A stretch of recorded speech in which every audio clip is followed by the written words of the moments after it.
Ladies and gentlemen, today is December the 21st, 2025, and we are here to talk about the world, current events, foreign policy, economics. We'll talk about it in another episode of World Discussion with Agent Smith. Smith. Hello. Yo. Hey, how are you? Good. I've had a very interesting couple weeks since we have last convened. I went to New York for a weekend, which was a fun adventure. Oh, wow. And then when I got back, we had a windstorm and a power outage that lasted for 60 hours. I'm sorry, 60 hours? 60 hours, no powers. Oh, good Lord. Amen. Yeah, it was quite the adventure. I got to LARP in the Stone Age for a little bit, using things like book and candle to get by. It's quite the throwback. Well, did they tell you what happened? Well, yeah, we saw what happened. The power line that gives us power snapped in half from the wind. It was 90-mile-an-hour wind. Snapped it like a twig. So they came out and they've got some a new power pole up, and they have new cables that are supposed to be more resilient to this kind of vicious force of the wind. So hopefully this is less likely to happen. The locals here said that this was the longest they've ever been without power. So that was interesting. There were crews of power company people who construct the infrastructure and things like that, who were brought from Colorado, North Dakota, and eastern South Dakota. So a lot of people from the surrounding areas trying to get people back on the grid as soon as possible. And it was very cold and windy as they were trying to do this work, so I was very sure to celebrate the mighty gentleman who set that stuff back up. Gave him a round of applause and some hooting and hollering. But yeah, I was out of power from Wednesday night until Saturday afternoon. Pretty cool. That's a long time. Mm-hmm. And during the winter, no less. Yeah, fortunately the cat lived.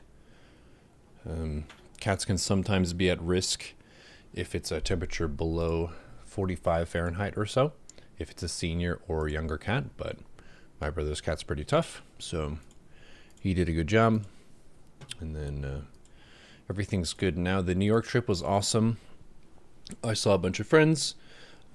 Ended up meeting Moss Neotech, first time ever IRL, Will Blur, and Electrojack. I went to a techno show with a German techno artist named Clan Klenswer, which is basically impossible to pronounce, but he makes really cool techno, and the lighting setup for the show was massive on a scale that I don't think I've seen before. It was one huge column light that was almost like a halo ring all the way down, so it could do lights in any direction and then around the edge of these rings. But really cool set. It was 6 hours of techno, all the same artist, all with this kind of lighting setup and crazy German techno. He sampled trance. The main genre is techno itself, and then there were some like rock and metal tracks that he threw in there as well. And there's currently the fad of techno artists and sometimes dubstep artists will do their band name or artist name in the style of a black metal kind of scratchy, hard to read text that looks really edgy and cool. The techno artists have started doing that one. That's been a metal trend for maybe 3 decades or more, 3 or 4 decades, and suddenly these EDM artists are doing it, but it's more specifically in the techno and dubstep genre, the ones that are already edgy electronic. So that was a good show. And then I also got to go to the Metropolitan Museum in New York, which was amazing. I saw a bunch of really awesome suits of armor that were made in the Middle Ages, or medieval period, maybe later than that actually. Some of it was around the year 1000, and then the newer suits of armor were like 1500, 1600. And by the later stages, they were more for tournament use and for sporting than for actual combat. But a lot of the armor suits, many of them were made in Germany between like the year 1300 and 1500. and they were sent to knights from different countries. Like Spaniards would use them, English and French would use them, all using these kind of German-made suits of heavy armor. That's plate armor. So you've got the full face helmet, a visor that goes down and protects the face, and usually one narrow slit that gives you vision. But they want to try to make that opening as narrow as possible so you can't take damage from there, if possible. But we also saw the different kinds of horse armor that they would wear. There's a difference between like having a war horse that's meant to ride into battle and also a jousting horse. A jousting horse is running at another horse with a dude on it and a pointy stick. So if a horse can see that, they don't want to go toward that. That's like really dumb. So they would actually make horse armor where the horse can't see anything. So it intentionally blinds them, so the rider just makes it run forward for the joust. Cool swords and guns and whatnot. I like the arms and armament probably the best of the stuff they had on display, but we also saw ancient Egypt. I went here with Will Blur, who's a regular of ours. The Egypt exhibit was very good. I've been to Cairo, so a lot of the stuff was similar format of either a sarcophagus or the mummy inside of it, or like hieroglyphs and so on. But Egypt has a super deep history. I don't know how much ancient Egyptian lore you know, but it goes back to like 3,500 BC or something bonkers like that. Yeah. Which that's what, like, well deeper history than most countries can go back. I think India also can go back pretty far in that direction, but aside from Egypt and India and maybe China, not many have history that goes that far back in terms of administration, record keeping, to just chronicle what's happened in that time period. So they were very, very advanced for the time. So it's cool to see that they're not only advanced enough to understand these things, they have a surplus of resources where they can make ceremonial shit. Like they're making statues. Statue doesn't protect you. Statue doesn't hunt for you. Statue doesn't generate resource. It's a flex. But the fact that they could flex means that they had enough resources to not only have this society and have this economy, but they could also flex with like religious shit, like preparing for the afterlife, making amazing tombs to people who are dead already. Like that's a crazy waste of resources if this stuff isn't actually true. But if they believe it, then they think that the resources are worth it because you want to live forever and you want to be set up well in the afterlife. Like you don't want to be lower class afterlife. You want to be in a good spot. And if you're a pharaoh, then you want to have a pharaoh afterlife too. So Yeah. really cool to see that. And then we also saw some Byzantine art. There was a whole Byzantine section, which they don't really get mentioned a ton in world history, but they definitely were super rich. They had a bunch of really jeweled and like golden stuff. It looks very lavish compared to a lot of ancient historical things, so they definitely had a lot of disposable income, and their church was very powerful. And I think the Byzantines were a type of Protestant. Do you remember? Are they Protestant or Catholic? Neither. Eastern Orthodox. They're Eastern Orthodox, I see.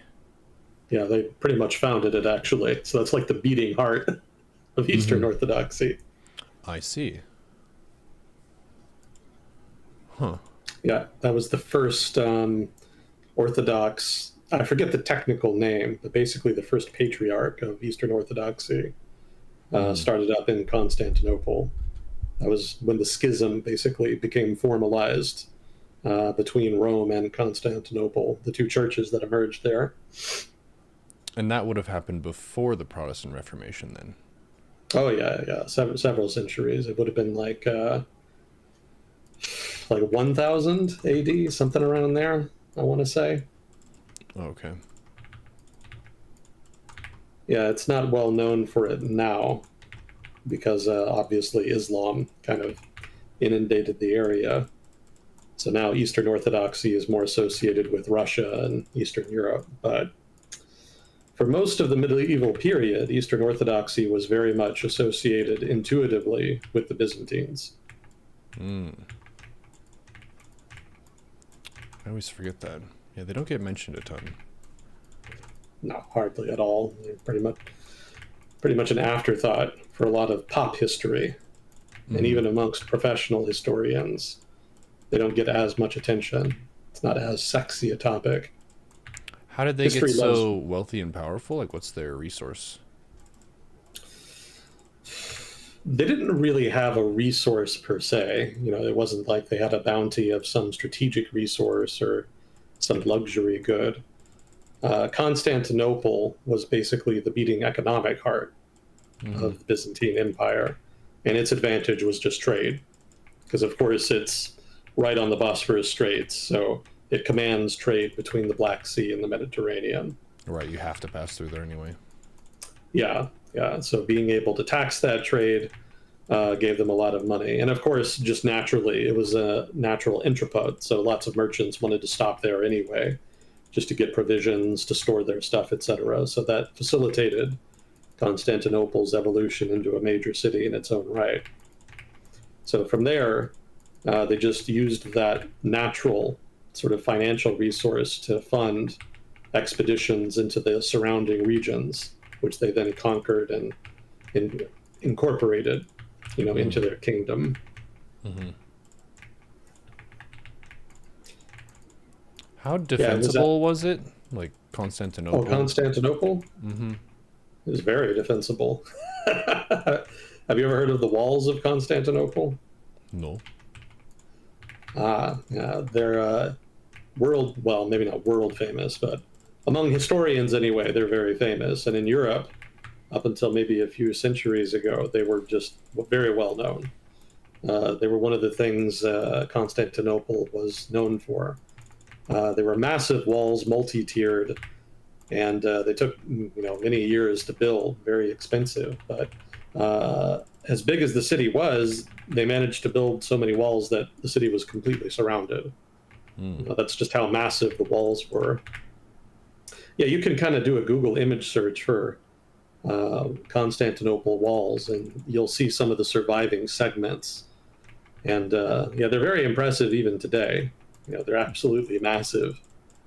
With all of the money they had, they could kind of afford it, and they were able to survive many a big siege and a long siege because of those walls. Hmm. If not for those walls, the city would have fallen to the Turks much sooner. By the time the city fell to the Turks, the city had kind of fallen on hard times. It was well into its period of decline. Mm-hmm. And I think by that final siege, the city only had like 50,000 people, maybe. I think at its height, it was several hundred thousand, maybe a million. So 50,000 was a significant decline for them.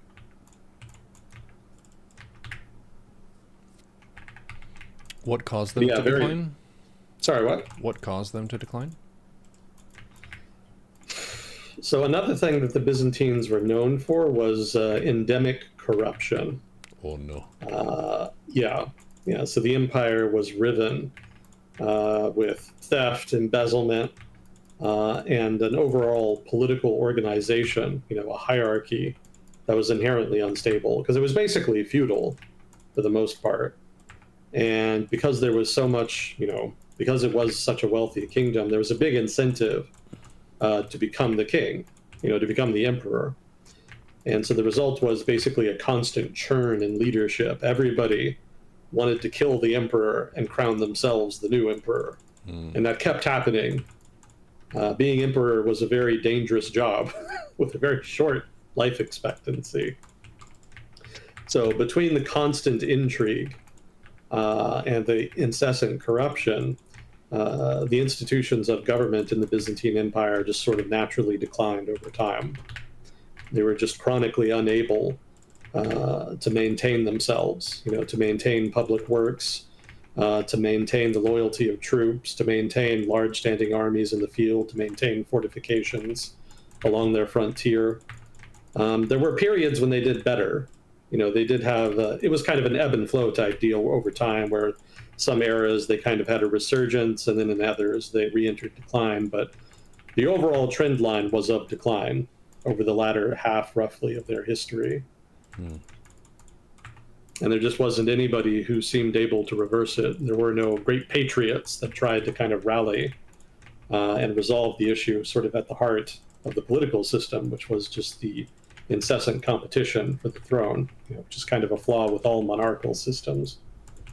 And that's ultimately what kind of did the man. It's a little more complicated than that, there was a battle called Manzikert, which is frequently cited as marking the onset of their decline.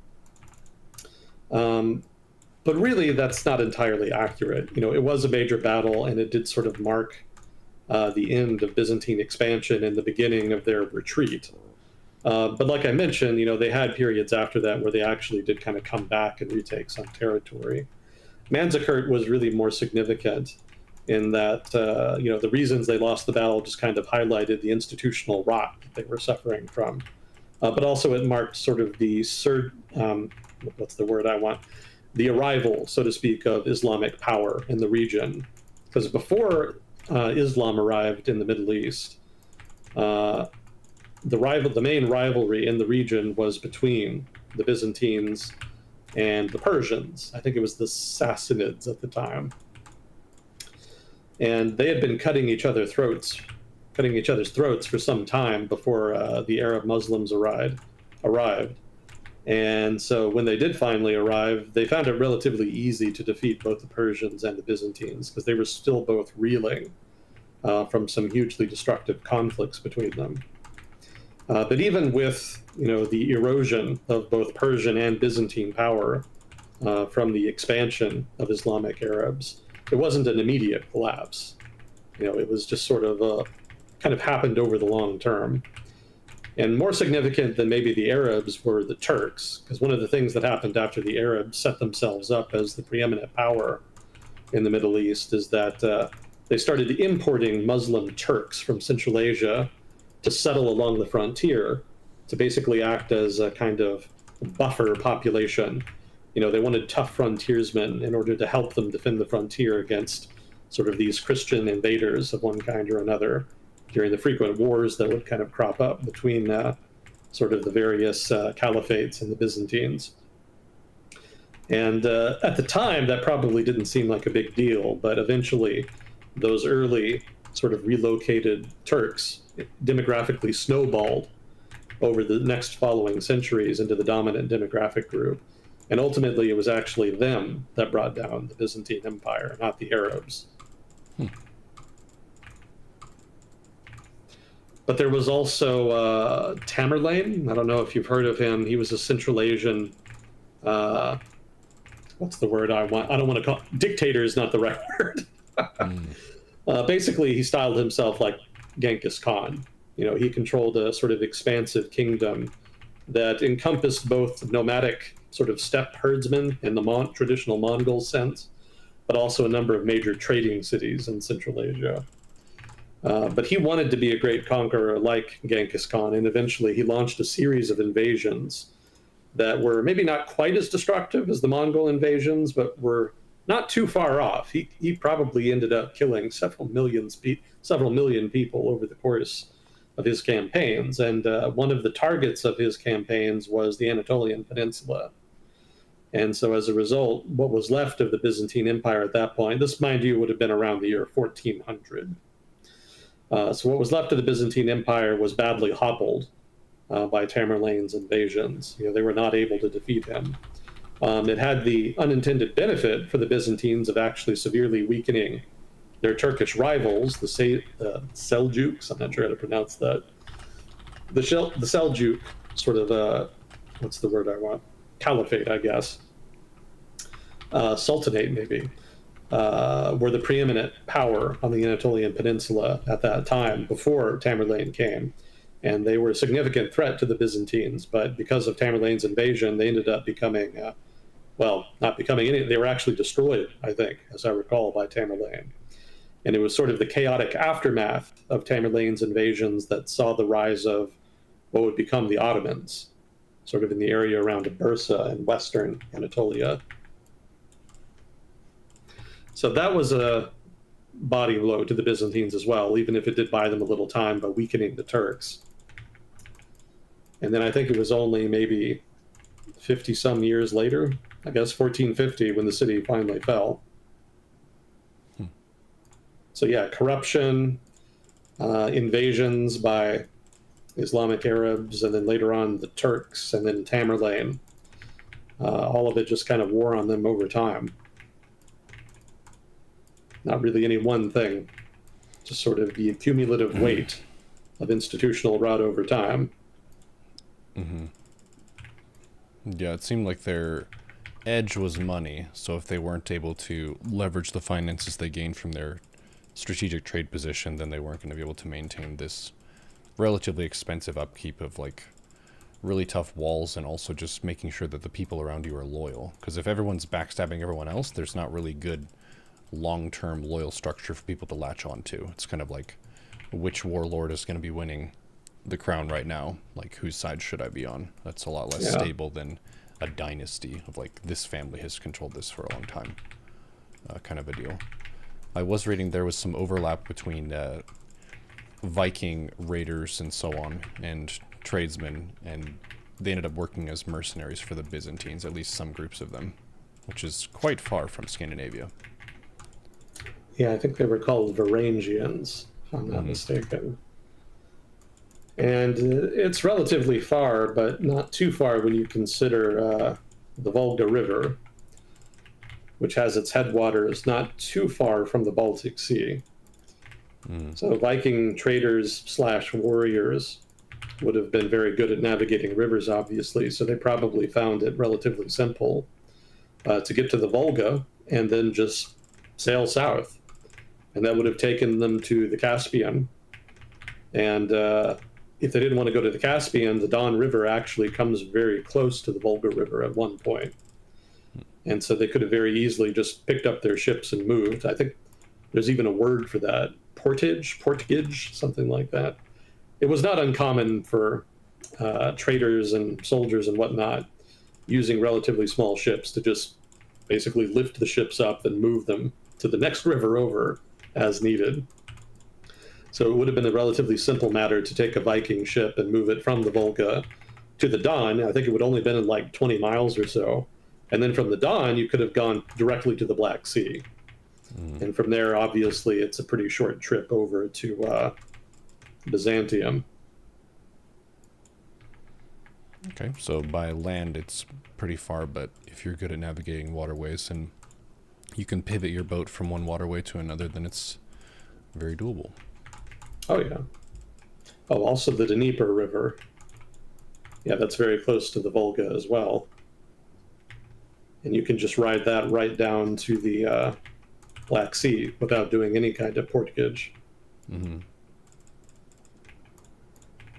I think, if I remember correctly, that's basically how Kiev was founded. Sort of early Norsemen of one kind or another moving through the area, mingling with the Slavic population, and then founding trading kingdoms, trading city-states, as it were, one of which became Kiev, sort of the dominant one.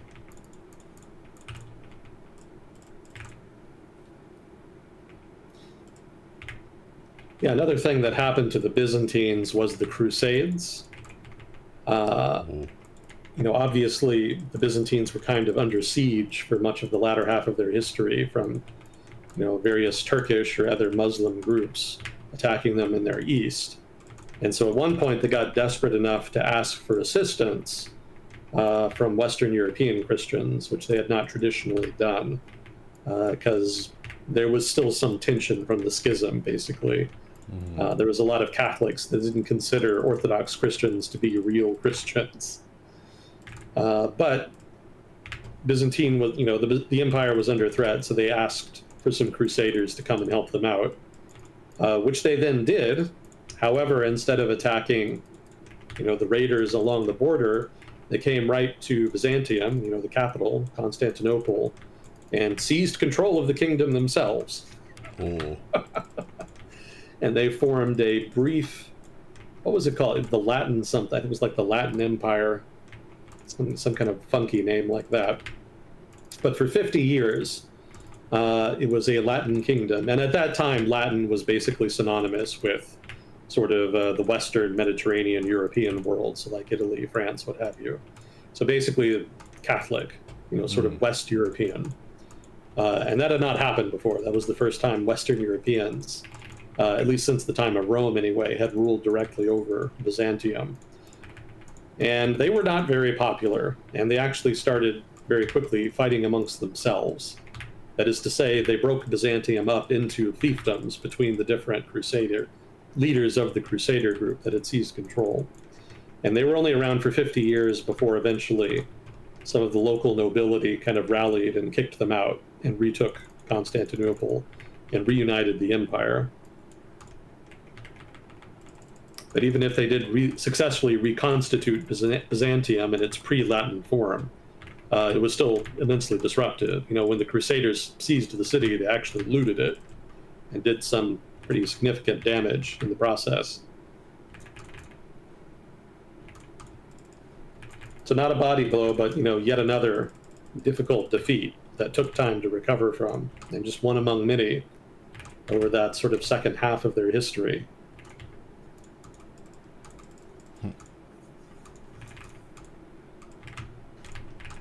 Are you familiar with the ethnicity of the Byzantines? No. They were actually Greek.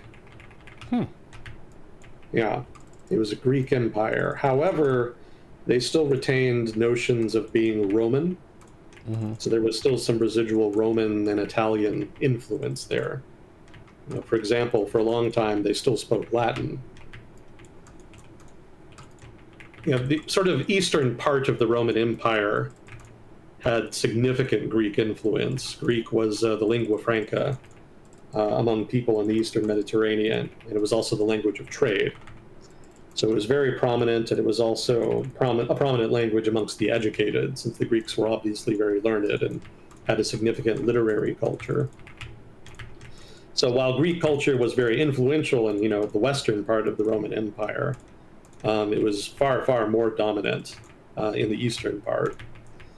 And so the elites in the Eastern Roman Empire very frequently spoke Greek, were Greek in many cases, but retained Latin as a kind of prestige elite language. The language of government, the language of power, the language of war, etc. So when the Eastern Roman Empire kind of split off, Latin stuck around for a while as the court language, but it wasn't too long before eventually they just switched back to Greek. And so Greek after that became, the dominant language again, or the court language again anyway, of the empire, and remained so until its end.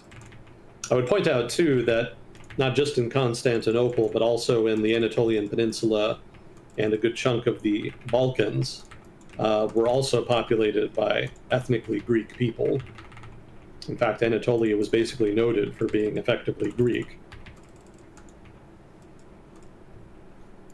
So they had expanded quite far and wide by that point into Asia Minor, such as it was called. It's better than being ineffectively Greek. Yeah. Yeah, so that's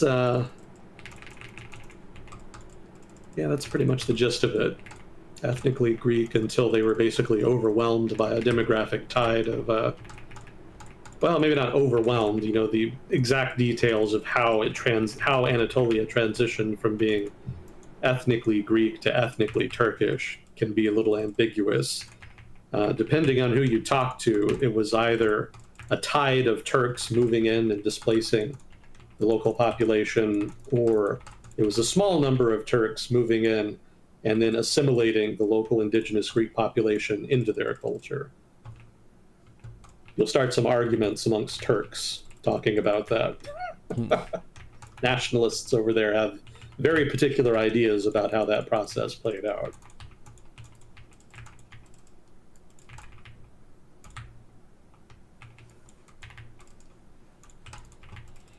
Awesome. I didn't know any of that. I did know that the Greeks and the Egyptians had some overlap in terms of their administration and culture.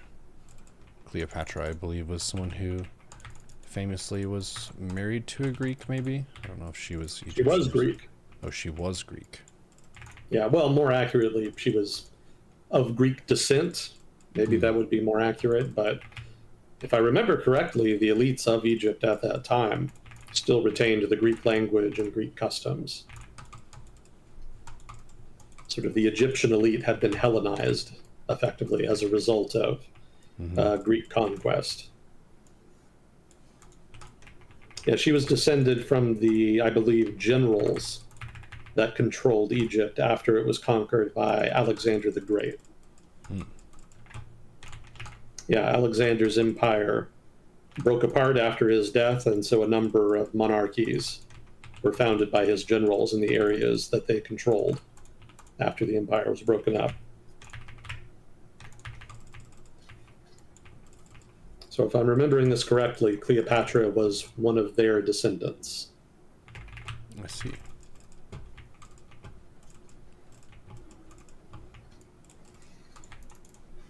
Yeah, if you want some more Byzantine trivia, Constantinople, for probably all of Europe's medieval history, was the largest city in Europe. And in fact, the largest city in Christendom, which is pretty much the same thing at that time.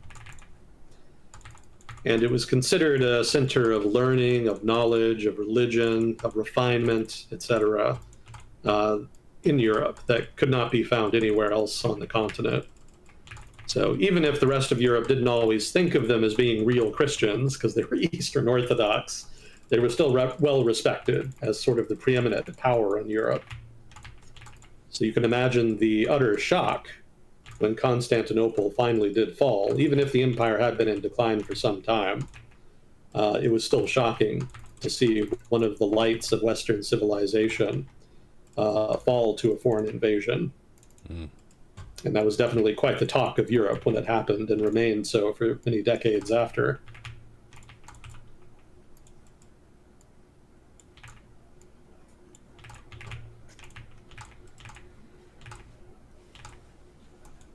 Have you ever heard of Justinian?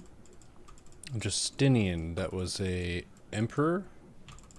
Yeah, he was probably the most famous emperor of the Byzantine Empire. He's remembered because he almost reunited the Roman Empire. Because as I mentioned, well, actually, I didn't mention this, but the Byzantine Empire was basically just the Roman Empire. Like the Roman Empire split in half at one point, mostly just for administrative reasons, into a sort of a Western half and Eastern half. And the Western half is the half that ended up collapsing, which is why everybody talks about, the collapse of the Roman Empire. But left somewhat unsaid in those conversations is the fact that the eastern half of the empire was pretty much fine. That just became the Byzantines. So effectively, the Roman Empire did not actually fully collapse until 1450, with the final fall of Constantinople. And even if Latin wasn't used as much anymore, like I mentioned, a lot of the Byzantine elite still kind of thought of themselves as being Romans. And actually, if you look at Arab literature from that period, they themselves actually referred to them as Romans.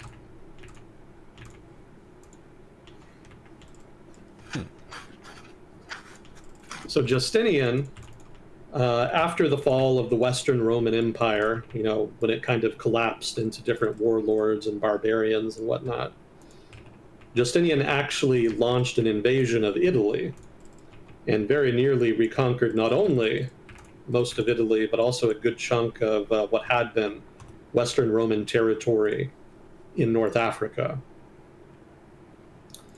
So that was the closest we came to a full restoration of the Roman Empire after the fall of Rome, or the decline of Rome, more accurately.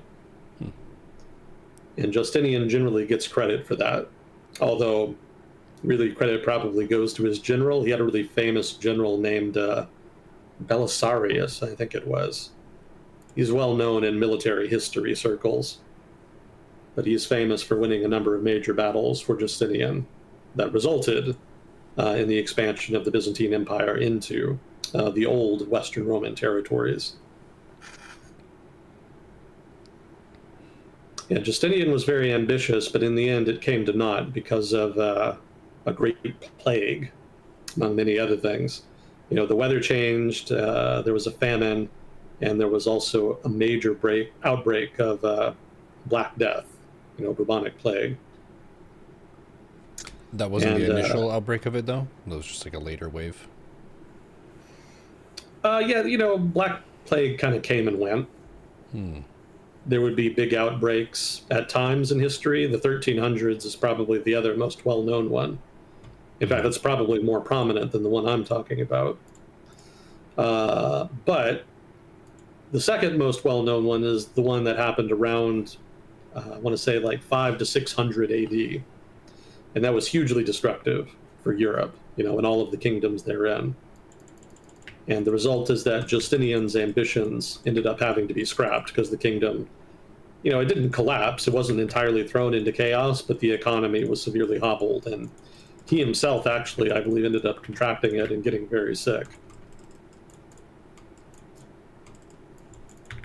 Damn.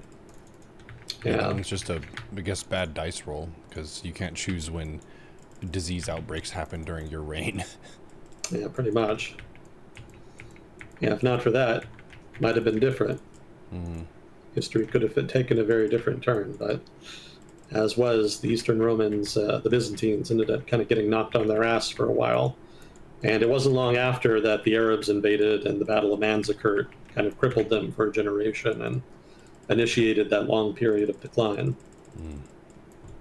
Although, given the dysfunction within Byzantine politics, that was probably inevitable. Have you ever heard the word Byzantine used as a adjective well, maybe not adjective, as a descriptor describing something that's very complicated or bureaucratic? I have not. Yeah, that's actually a common usage of the term. I guess it's not as common now, but it is in the English dictionary. If you want to describe something as overly bureaucratic, complicated, etc., you can describe it as being Byzantine. So sometimes when you see people critiquing rules and regulations, they'll describe them as being Byzantine. And I would guess that it gave them maybe the advantage of having good institutions at the start, but if they had endemic corruption, that would create a lot of opportunities where each person in the bureaucratic chain can take a piece of the pie for themselves. Yeah. And of course, the more corrupt bureaucrats are, the more red tape there is, because that gives them more opportunities to extract value, so to speak, from their job. That makes sense. Have you ever heard of Justinian's hot wife? No. She was notably hot, historically hot. Well, okay. She was. That's one of the things she was known for all throughout history. Wow. Justinian's hot wife. Yeah, her name was Theodosia, if I'm not mistaken. And she had been a courtesan, basically a court sort of dancing girl. And Justinian was smitten with her because she was hot. He actually ended up marrying her. And she turned out to be pretty whip smart. So in addition to being hot, she was pretty well educated and quite ambitious, to the point where she was known to have kind of pushed Justinian to himself be more ambitious. Yeah, I think she ended up dying of the plague during that big outbreak I mentioned. Sedge. Yeah. I'm just trying to remember Byzantine trivia. Have you ever heard of Greek fire? Yes. Yeah. Fire that's really difficult to put out. I don't exactly remember how it's made. Tar or something? Nobody does. It was kind of lost to history. I think recently there's been some new revelations on that count, so I think historians are relatively more confident that they know what it was, but I don't think they're still 100% sure. Do we think that if it was used in war again, that it would be a key advantage? Get people ahead? I mean, it's basically napalm, Oh, okay. which we have used and is now banned. Oh. Too OP then. Well, it's considered inhumane. People burning to death and all that.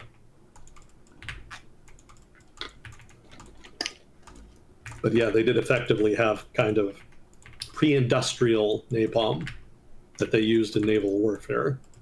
Quite effective from the historical accounts that we still have.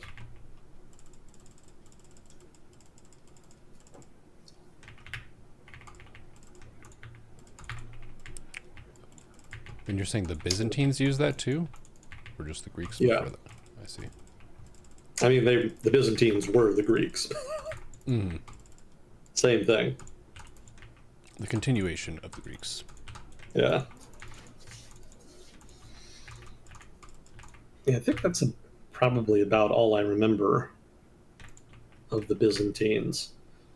Constantinople remained significant in sort of the Western imagination, even after it fell, especially for Russians, because Russians were Eastern Orthodox, and so Russians had this long-running dream that they might one day liberate Constantinople and retake it for Christendom and Eastern Orthodoxy in particular. And that was actually one of their big objectives in the 19th century when the Ottomans were collapsing and the Russian Empire was sort of at its apex.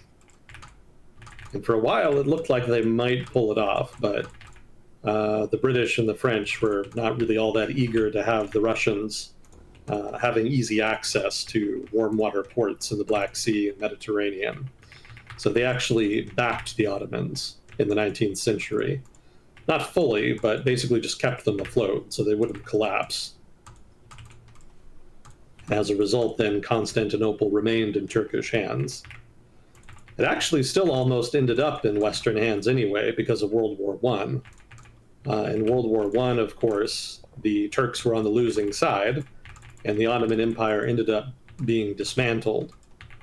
We maybe remember the dismantling of the Arab territories of the Ottoman Empire better, because those territories ended up basically becoming French and British Mandate territories. But actually, Ottoman territories on the Anatolian Peninsula were also partitioned and basically divided between this, that, and the other power. I think, what was it? The French had the region along the border with Syria, and I think there was an international zone that was created in and around Constantinople. And the Greeks were actually given control of the western part of Anatolia.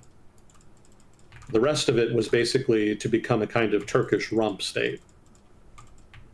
There was actually talk for a while that the United States might be given control of the Kurdish territories in southeastern Anatolia, which is kind of interesting considering the positive relationship between Kurds and the United States in the late 20th century.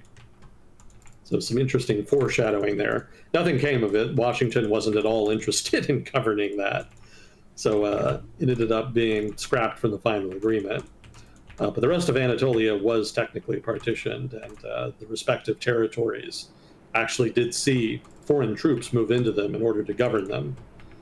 But of course, the result of that was a backlash amongst Turkish nationalists, and the resulting Turkish War of Independence saw an army of volunteer Turkish nationalists form and go to war against the various foreign armies that were occupying the Anatolian Peninsula at that time. Not least of which was the Greek army, which was the main one they ended up fighting with. And for a while, it looked like the Greeks might actually take Ankara, the capital of the Turkish nationalists. But the Turks ended up defeating them in a decisive battle, and as a result, not only ended up defeating the Greek army, but basically driving the Greeks out of Turkey. Not just Greek soldiers, but much of the ethnic Greek population, such as it was in Anatolia, was expelled after the Turkish nationalists turned the tide and seized back control of the country. And that was a significant demographic change for Turkey, for the Anatolian Peninsula, because Greeks had lived on Anatolia for millennia. Obviously they weren't an ethnic majority anymore, but there were definitely lots of Greeks there. They were a large minority, especially in the western part of Anatolia. So for them to all be systematically expelled was quite the dramatic change, demographically. And that's been a significant marker on the country since then. Now it's almost 100% ethnically Turkish, whereas before there would have been a lot more minorities, including Greek.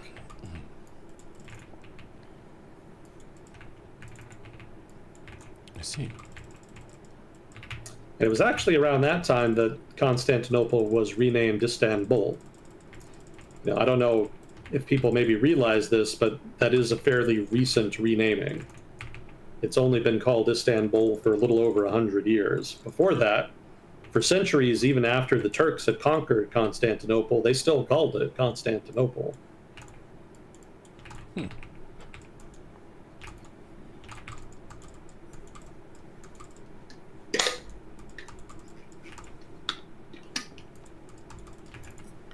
It's a place that has changed hands many times, then.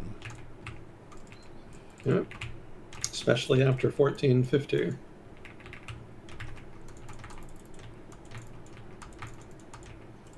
Now it's just a cool hilly city with cats.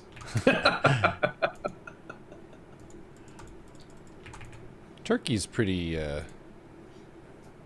notable militarily in the region now. Yeah, it's the strongest military in the Middle East. Mm-hmm. Yeah, it's interesting to think about that. That was a formerly Greco-Roman territory, because now it's firmly Arabic. I think both ethnically and culturally. Turkey? Mm. It's not Arab at all. Oh, it's not? No, ethnically Turkish. Oh. Very distinct from the Arabs. Trust me, the Arabs are very butthurt about it.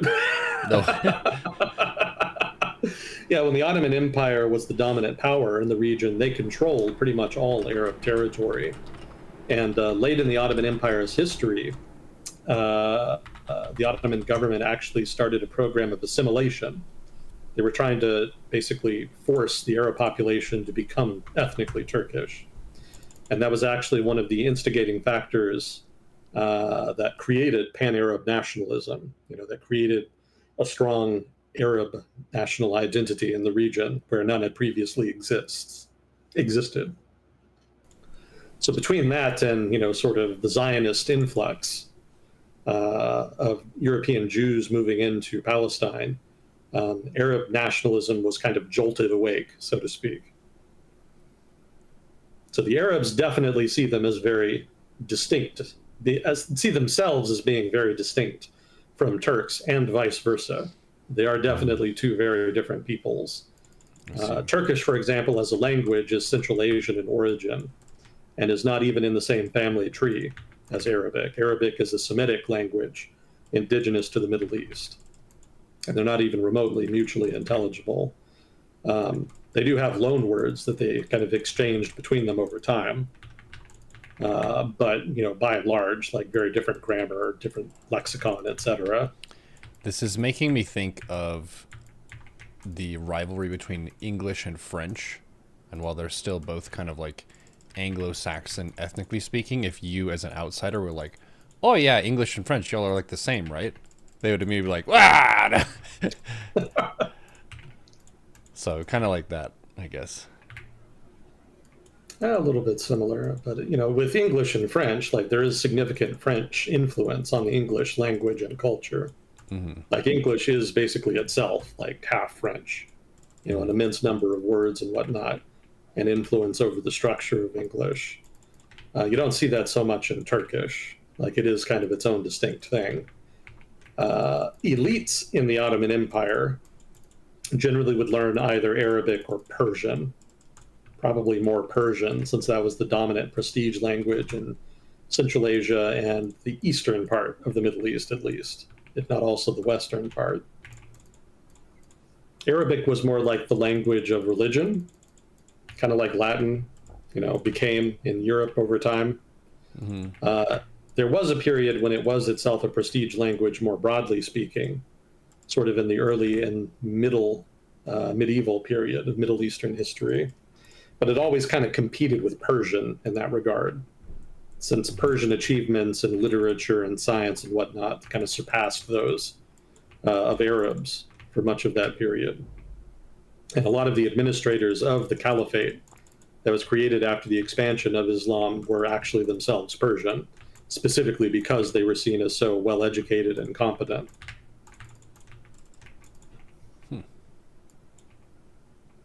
Yeah, a lot of Arab leaders of the caliphates actually kind of complained about that. They didn't entirely trust all of the Persians that they were constantly surrounded by, because they did kind of shit on them a little bit. There was kind of a colonial attitude amongst some of the Arab invaders of Persia to a degree. They were all supposed to be Muslim, so it should not have been a problem. But there was a little bit of discomfort for a long time. And some of that has kind of continued up to the present day and has kind of colored the rivalry between Arabs and Persians. The Turks didn't really have that issue because they were never especially known for their sort of civilizational achievements like the Persians had been, and like the Arabs later on would be known for. They were kind of seen as steppe nomad warriors. Like I mentioned earlier, that's why they were imported by the Arabs to settle the frontier. They were kind of supposed to be the buffer warrior caste that hung out on the border and fought invaders for them. So they were known for being tough, more so than being especially well educated. Of course, that would change over time, but it would take a while, and their reputation was definitely much more defined by their martial exploits, more so than things like scientific or literary achievement, which the Persians, by and large, continued to dominate. Mm. Yeah, I think we've talked before about Persianized Turks. Do you remember that at all? Are those the Turks who kind of looked at the Persian history and thought it was really cool and wanted to capitalize on that kind of legacy? Pretty much. That's basically the gist of it. But going beyond just looking at the history, there was also the fact that, they were the educated ones. That is to say, the Persians. So if you were a leader of a major kingdom in Central Asia, a Turkic kingdom, or maybe even just a powerful Turkic tribe, and you wanted your children to be well educated so they could inherit your kingdom, they would be taught by Persian tutors invariably, and they would be taught to speak the Persian language and read Persian literature, the written Persian language. And so over time, then, the elite of Turkish society became Persianized. So that's where the name Persianized Turk comes from. And this is something you see very prominently in Turkish invasions, I should say Central Asian invasions of India. Most of the major Islamic kingdoms that took control over India over the course of the middle and late medieval period, the Delhi Sultanate and later the Mughal Empire, these guys were all ethnically Turkish, but the courts that they created after they conquered India almost always spoke some variation of Persian, because that was the elite language. That was the language of administration, law, science, etc. So they were ethnically Turkish, but sort of culturally Persian. And those were the guys that ended up taking control of Anatolia. So yes, they were Turkish, but culturally they were very, very much influenced by Persian literature, administration, pretty much any kind of sophisticated thing you can think of, administration, etc. They would have been basically doing it the Persian way, because that's how they had been educated.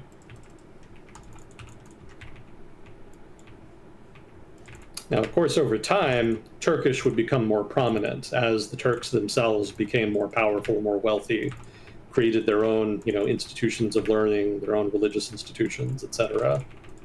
So eventually, Turkish became the court language, displacing Persian. Probably didn't hurt that the Persians became major rivals of the Turks as well. Persian Empire and the Ottoman Empire had some pretty gnarly wars back in their day.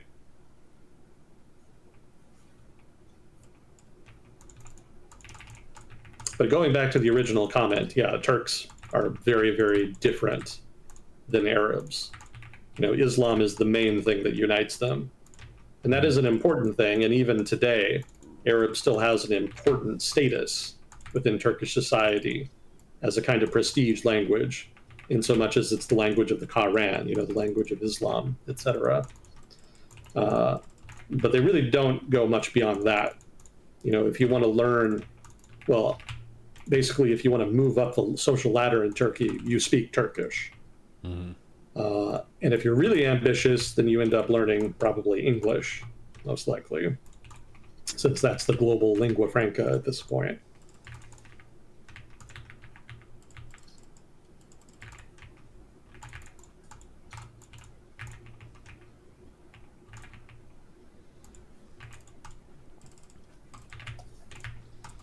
Nice and refreshing to learn about a part of the world that we've not been to. Yeah, that was a very fun historical journey off of the back of getting to see some Byzantine art. Eastern Orthodox Greek, nearly restoring Rome to its former glory, but missing it due to some institutional rot and decline. But very rich in its time. Very much so. Yeah, then I had my 60 hours with no power, which was very interesting and fun. Getting to be one with nature again. Really using your phone charge wisely. It's like, okay, I've got 12% battery. I need to save this for utilities of emergencies and so on. So we can't browse just randomly. We need to think about every percentage point. Make sure that it counts. Yeah, it was a good time. Definitely made me feel super grateful for just stuff working when it turns back on. You take for granted a lot in the day-to-day because you're used to having these amenities and luxuries and so on. They're seen as modern utilities that everyone should have. But everything can break, and sometimes you're one power line away from the Stone Age. So I got to experience that for a little bit. So when I got back to being able to stream and game, it's like, wow. Even if I lose in this match, at least everything works. You know, at least I'm experiencing it. Yeah.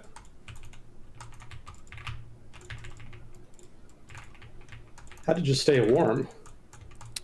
So my bed has, or it had before the power was restored, 6 blankets on it. It was a sheet, and then 2 blankets, and then a comforter, and then 2 more blankets, something like that. So once you get that many levels of absorption, you basically trap whatever body heat you're generating, and that kind of builds up to a point where you can be at a comfortable temperature. But as soon as you get out of bed, it's cold as fuck. It was below freezing, so I think in the 20s for a lot of it, at least at nighttime. So quite the experience, but I ended up being fine. The other house on the property has a wood stove in it, so you can just feed that and then have a fire, which is pretty effective at warming the place. But yeah, just body heat and blankets basically is how I stayed warm. During the day, I got to do some manual labor. I chopped every branch off of one of the fallen trees by hand. So just with I used an axe and then a handsaw, but no electrical stuff. Later on, we used a chainsaw for some of the other felled trees to get the branches off. We can actually use a lot of the material for firewood, which is nice, so there is a resource to be gained when a tree falls. Fun fact for harvesting wood, if it's from a fresh living tree, it's usually too moist to really burn well. So you'll oftentimes keep wood in storage for maybe a full season, just kind of under some kind of shelter so it dries out a little bit, ends up burning better. So I think the wood that we're burning this winter is from maybe the winter before last that we've just had in storage. But yeah, if your power is out, then there's always wood that you can burn if you have a wood stove. But there are lots of regulations around external fires, just so you don't get a forest fire. I think you're supposed to have maybe 6 to 8 inches of snow before you can burn a small pile of stuff, and then we usually try to wait until we have a foot of snow, just so you're not going to be at risk. Obler's saying, if there's snow, you can pile it against the exterior walls to help insulate against the air temperatures. True. Yep, you can create a barrier with the snow. You can dry wood with your fire. True, yeah. Yeah, that was a fun adventure and experience. I'm very grateful for connection to the internet, power, heating and cooling. A lot of our plumbing and stuff relies on electricity as well. Just basic things like timers, a microwave, a fridge, a freezer. Fortunately, we didn't have stuff melt because it's fucking cold, right? So Yeah. we didn't have to mourn the ice cream, so to speak. It's going to stay frozen. But it was a good time.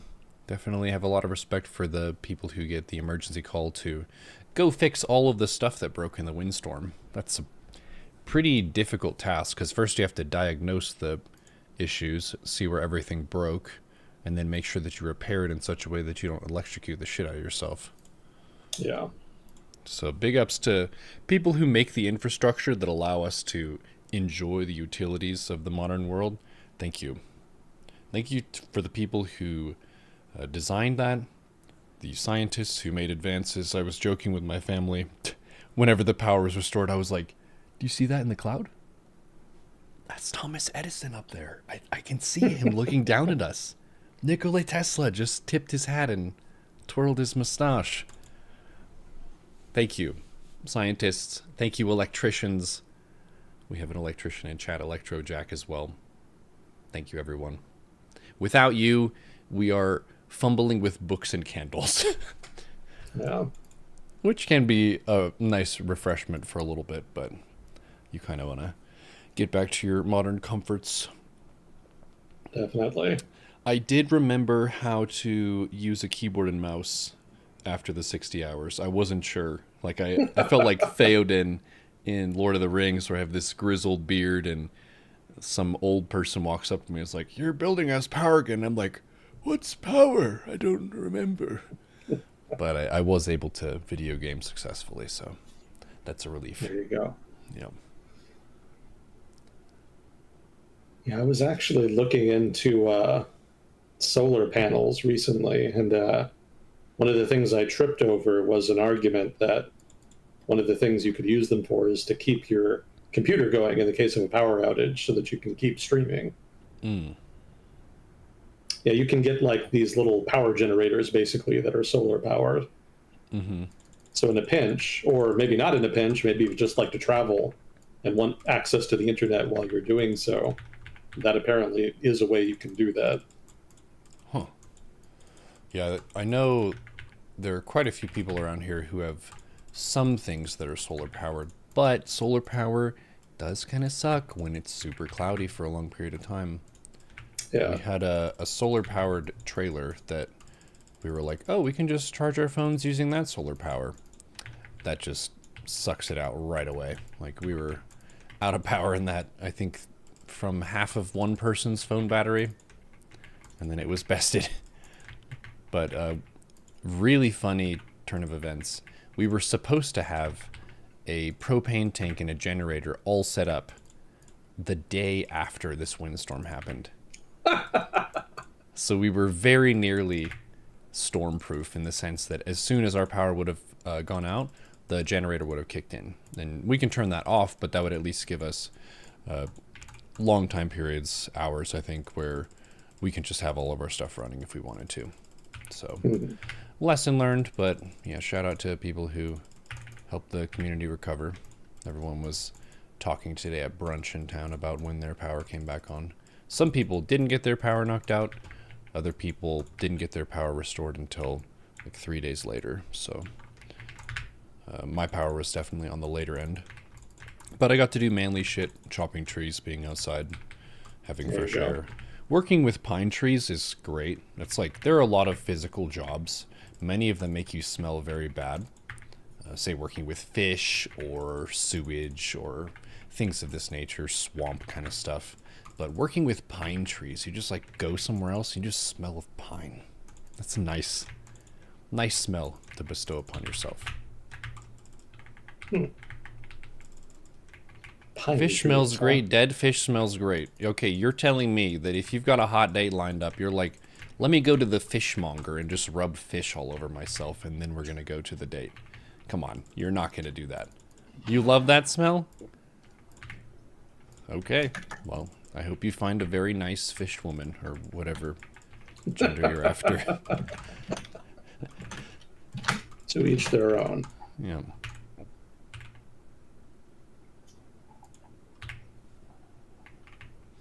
Well, I'm glad you survived. Me too. Yeah, Dota got a nice big patch too, so I've been playing a lot of that. They introduced a new hero. He is a frog who is a bard that sounds like Taika Waititi. So they definitely checked a lot of funny boxes there.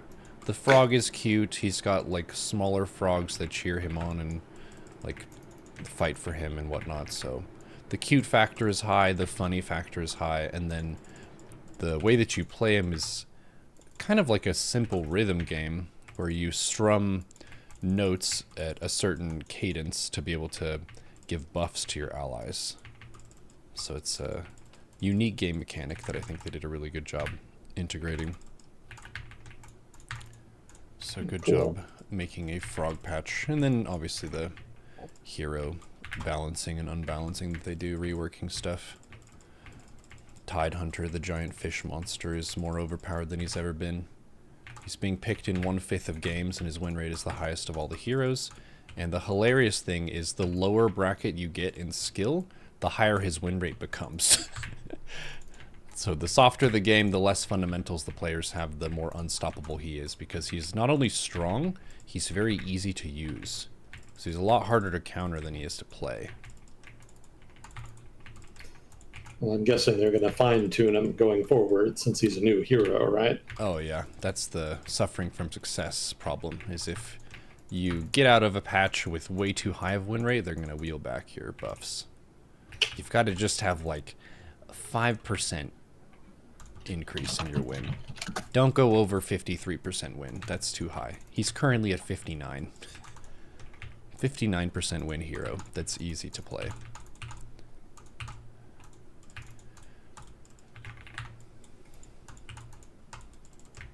I heard it was your mom's birthday. Yes, it is. I'll let her know I said happy birthday. I will do so.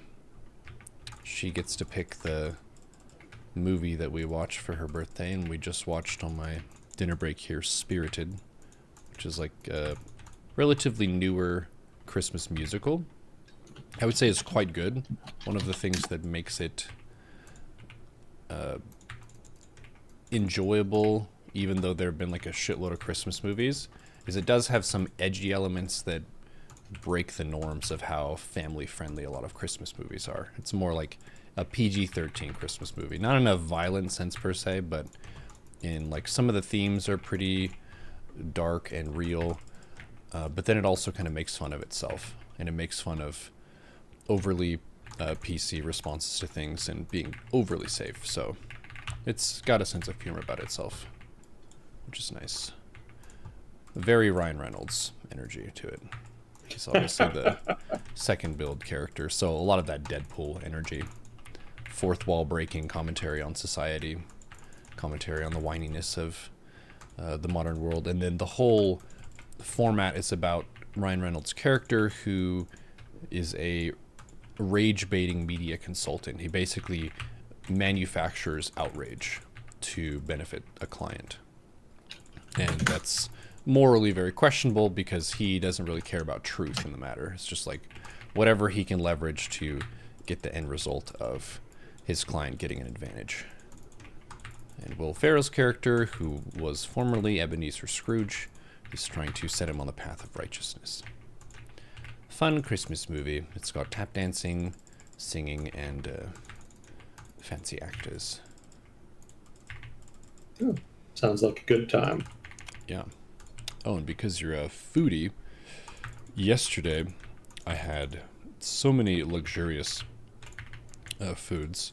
I had grilled octopus, I had scallops, steak, tartar beef tacos, and what else? I had another thing. Oh, lobster steam buns. Goodness gracious, those are good. Seafood, then. Mostly, yeah. Steak not being seafood, but I think cows can swim. I don't think you would really call a cow seafood even if you found it in the water. How is the seafood up in South Dakota? There's some decent fish that's in like lakes and rivers, but compared to being anywhere coastal, it's very weak. That wouldn't be their strong suit. It's more of ranching country up here, so anything that involves ranching, eggs, pork, beef. There's a lot of bison that's sold, so people do have some bison ranches and so on. They're fucking crazy though. My dad was actually asking a guy about potentially getting a some bison because we have property out here, and he was saying, oh no, they are completely wild animals, and sometimes they will randomly just take an opportunity to try to kill you. So they're not nearly as tame or domesticated as cattle are. That's something people forget, because they're cute, they're fuzzy, but they're gigantic. They're the weight of a car, and they could suddenly decide to go aggro at you. So if that happens, well, you are now a bison's pancake instead of having a bison burger. You are the burger. There's always a story, because this is where they have the wildlife loop out here. There's always a story every year of some tourist who tries to take a selfie with the bison and gets their pants ripped off and they get thrown in the air. So don't be a statistic, chat. If you come out here to South Dakota, don't pet the furry cows. You will be tossed into the air and you will make the news. And you'll probably get an injury of some kind. They are very powerful animals. There's a little I guess office where they have different facts and stuff about the bison, and one of the things you can do is stand on a pressure plate, and it shows you the weight of bison compared to you. So you and your whole family can go stand on a plate, and it's like, okay, all of you together weigh 1/8 of the weight of a female bison. But if it was a male one, you would be less than that, and you would be crushed and killed. Good luck. Yikes. Cool animals, though. Oh, yeah. Yeah, given their size, it's easy to see how they became so important to the natives living on the plains so long ago. You get a lot of value out of even just one of those guys when they're fully grown. If you would kill one of them, that would probably feed 20 people, clothe like 8. That's going to do a lot for you. You get a lot of mileage out of one of those.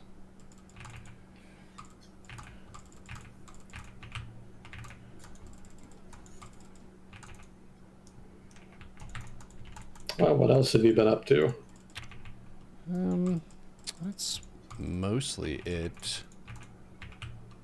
There was, people have asked about it a lot. It's been kind of an ongoing news story that hasn't really had as much substance as some people have hoped for. But a bunch of Epstein files got released, and it was a bunch of black rectangles. So, not quite as juicy as what people were hoping for in terms of the downfall of evil world elites. Some people did get photos posted and so on, which is going to be bad for their position, but yeah, I didn't really see anything that would majorly change the calculus of what's going on. No, I'm very pessimistic about the whole Epstein thing. I don't think anything's going to come out of it. So people can get excited about it if they want, but in the end, the government is just going to asymptotically approach full release of the files. And even if they are fully released, it's not likely to lead to any significant consequences.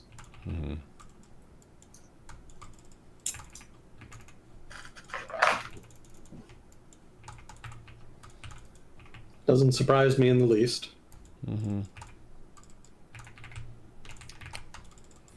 But the internet does love drama, and the whole Epstein saga has been rife with it.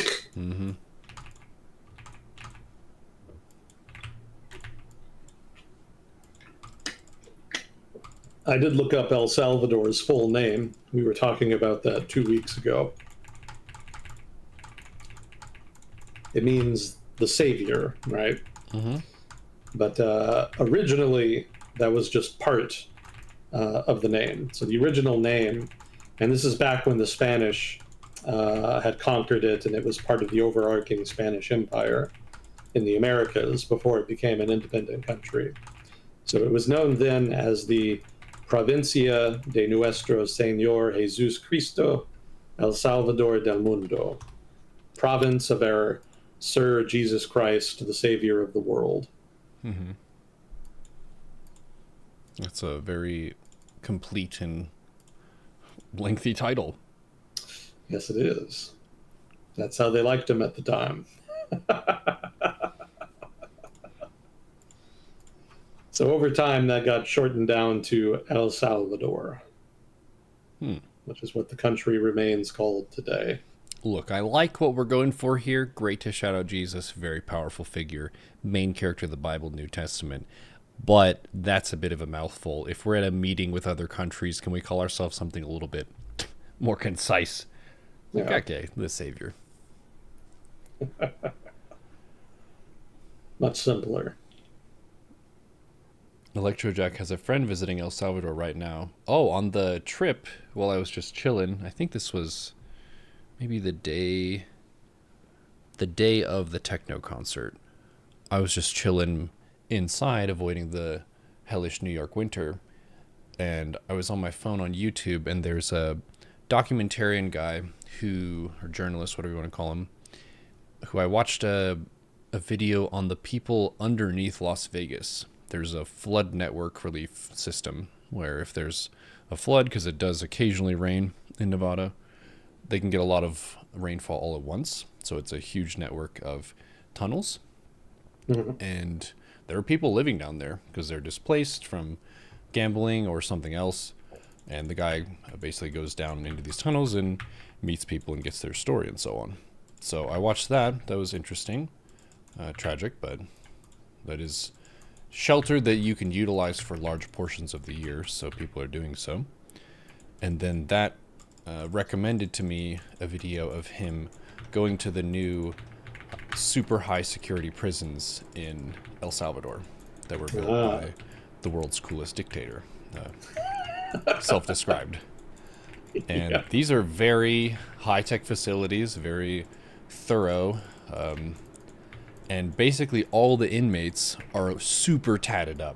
Like they've got crazy face tattoos over their whole body, look like the stereotypical crazy gangster who's gonna kill you and stuff. And that's what they were doing. Like it was a very violent gang war, I guess, between two gangs, and I guess this guy locked up as many of them as he could. So that's being tough on crime in a sense, hopefully making the country safer. You were saying that it's relatively fertile, which is why they can support a really large population, even though it's not a huge country by landmass. Mm-hmm. Yeah. Yeah, there wasn't a gang war. The gangs were just out of control. The government didn't have the administrative capacity to contain them, didn't have the resources. There was a lot of corruption. So the gangs just kind of did whatever they wanted. And correspondingly, the incidence of violence was very high. So what Bukele did is he just started throwing them in jail with no intention of releasing them. And between taking significant numbers of gangsters off the street and the threat of being arrested and basically disappeared into a supermax prison, crime rates pretty well plummeted. And El Salvador is relatively safe to visit now. Way, way more so than it had been. So not really like a single conflict per se between gangs, just a general deterioration of law and order that made the country fertile ground for them. This is probably a naive question, but why doesn't Mexico do that? Because they have cartels and problems with that.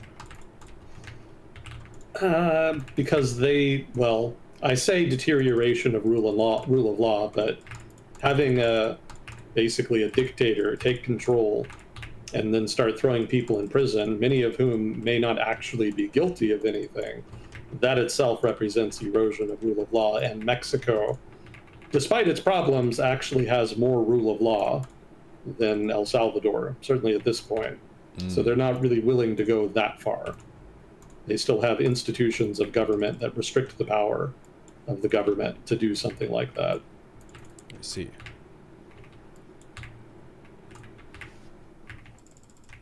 Also bribery. Yeah, keep in mind that El Salvador's problem was not necessarily cartels, it was local gangs. Of course, there were linkages between the cartels and the gangs. But cartels in Mexico are much more powerful than the gangs in El Salvador ever was.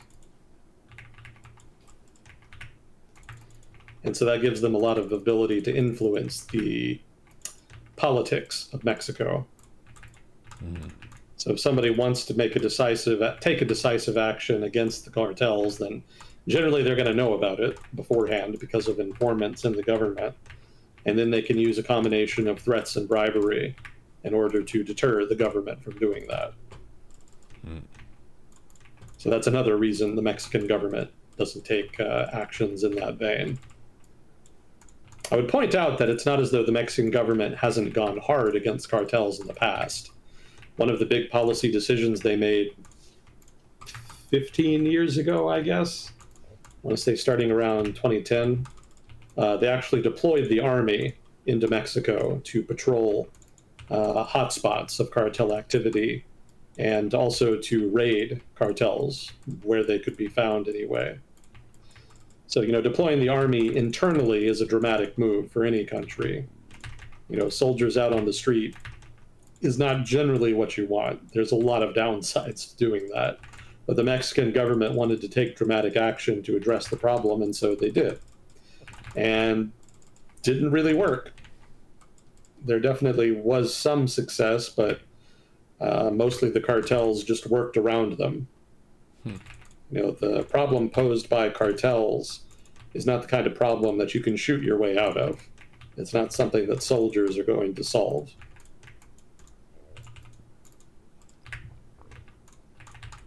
Now, if they did want to go full dictator, they probably could significantly crack down on them and significantly curb their ability to operate independently. But even then, it would be difficult, and it would be very controversial. I don't think there's anybody in Mexico that the broader Mexican population would trust with that kind of power.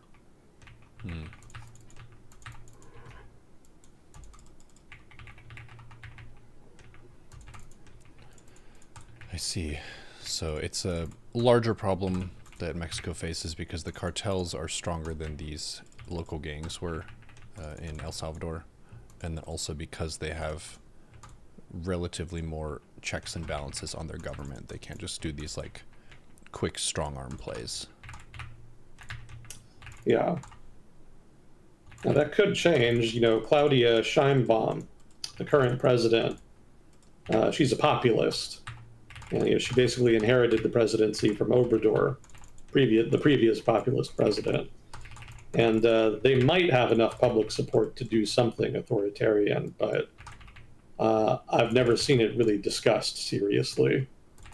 It seems that the opinion of the populists in Mexico, who tend to be more left populists in their political orientation, don't see crime as something that crackdowns are going to solve. They generally prefer more indirect solutions.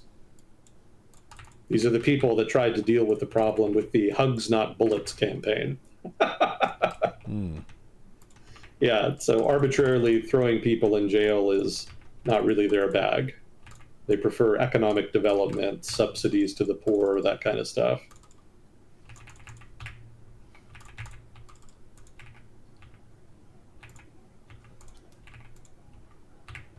A softer approach.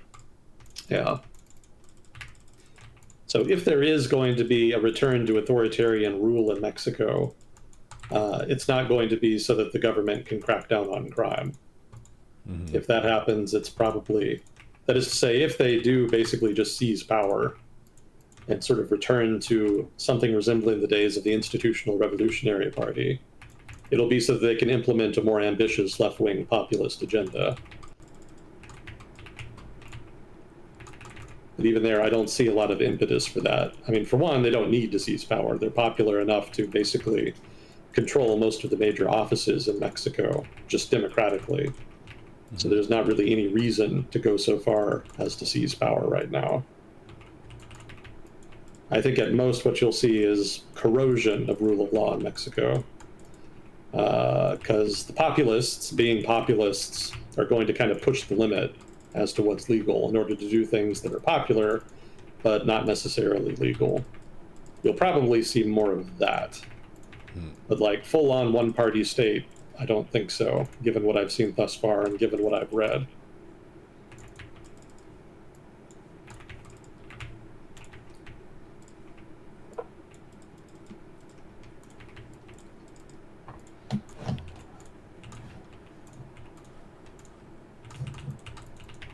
Has there been any development in the U.S.-Venezuela drama rivalry?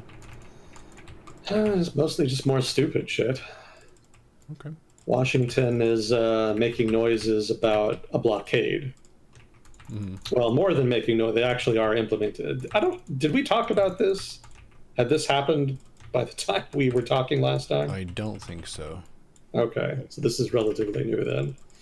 So what the Trump administration did is they announced that they were not going to allow sanctioned ships to make port in Venezuela.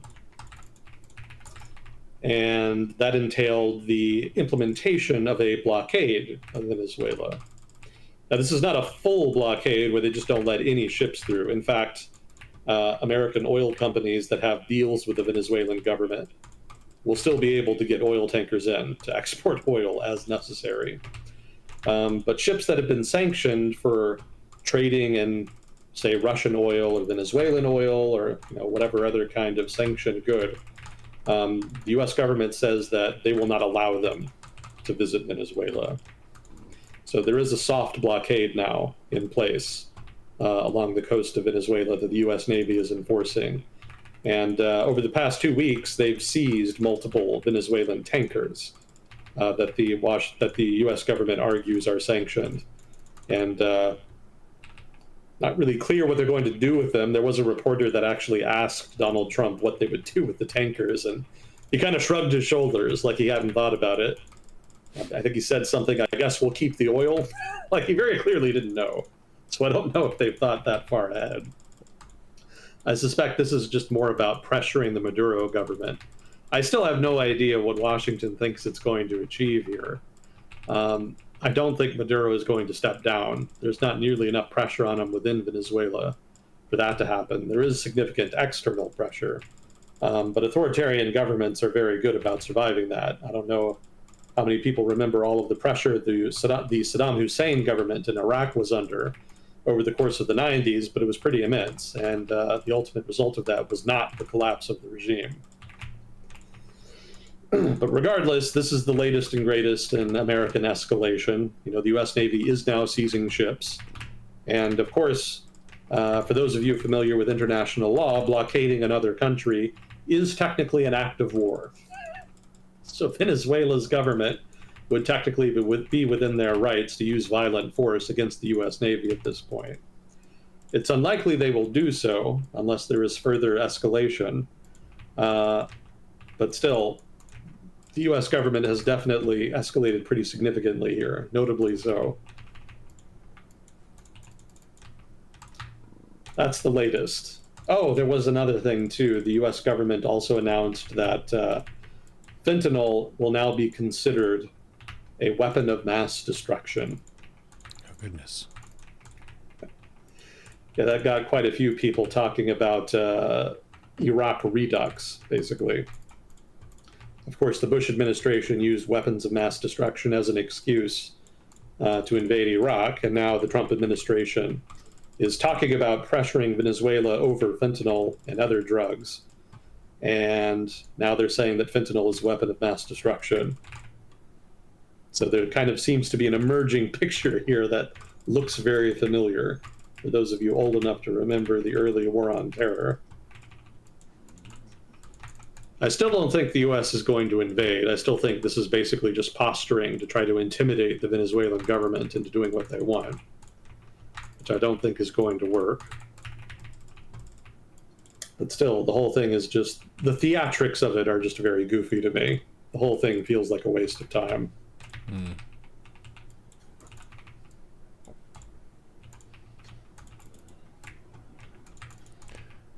I'll point Natural, out that natural enemies kind of flexing at each other. 'Cause it's I kind mean, of they're like not even really natural enemies, though. Like, does the U.S. government really give a shit about Chavistas in Venezuela? Like, really? I don't think so. I don't really buy that. You know, the Venezuelan government is more of a threat to itself than it is to the United States. So I don't think Washington genuinely cares about this. I think somebody in the Trump administration convinced the president that if they shook the tree hard enough, then something would fall out. In this case, if they intimidate the Venezuelan government enough, then they'll give some kind of concessions. And that's very much a pattern with the Trump administration. This is an approach to problems that they often end up taking. You know, it makes them look tough, it makes them look proactive, but because they're fundamentally risk averse, they never end up really following through on their threats because they're not actually interested in getting seriously involved.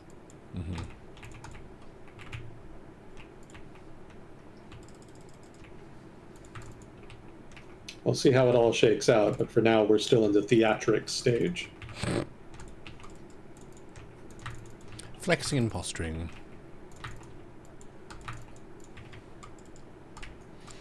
Yeah, that is, if they're actually seizing ships and so on, that's definitely more aggressive than just talking. Yeah, yeah. Sanctioning a ship does not give you the right to seize it on the high seas. You know, you can stop banks from working with them. You can stop them from making port in your country, but you're not supposed to go out into international waters and fuck with them. Yeah, you need kind of special international dispensation to do that, generally with the cooperation of regional countries and maybe with a UN resolution. But none of that is in play here.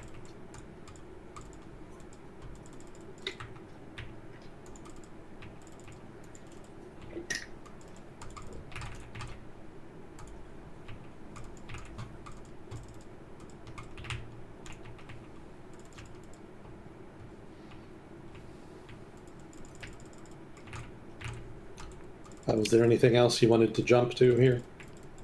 Just curious how some of our usual suspects have been. It's been, I think, 2 weeks since we've met. Has Ukraine had any ground? I think there were negotiations in Berlin between a U.S. envoy, the Russians, and the Europeans, and of course, Ukrainian representatives. As far as I remember, nothing came of it.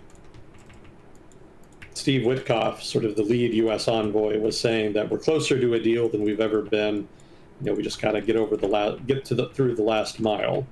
And he listed some things that they were talking about. But I mean, maybe he believes that, or maybe he's lying. But regardless, I don't think that's true. I suspect both the Russian government and the Ukrainian government are kind of just pretending to go along with them to deflect pressure from Washington. And that eventually, when we get down to it, there's not going to be any real progress towards a peace deal. As much as the Trump administration would like to give Trump his Nobel Peace Prize, I don't see it happening.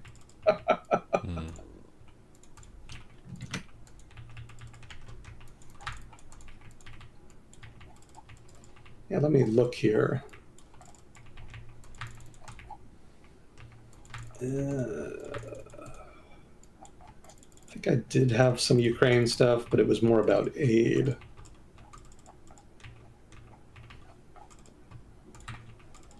Yeah, stuff is kind of accumulated here. Yeah, the negotiations are the only big thing I have for Ukraine. There was a Ukraine adjacent story that I had about Belarus. The Trump administration did negotiate successfully with the Belarusian government to lift some sanctions, in exchange for which the Belarusian government will release some political prisoners.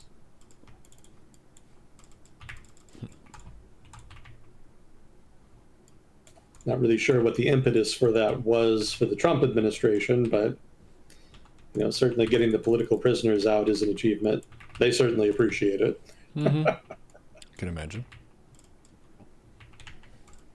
Yeah, but I don't know what kind of quid pro quo there that we haven't heard about yet might be relevant to Ukraine. Maybe nothing. Maybe it was just a straight up deal for sanctions for dissidents. The US used to do that not infrequently with the Soviets back in the Cold War. So this might be something in the same vein.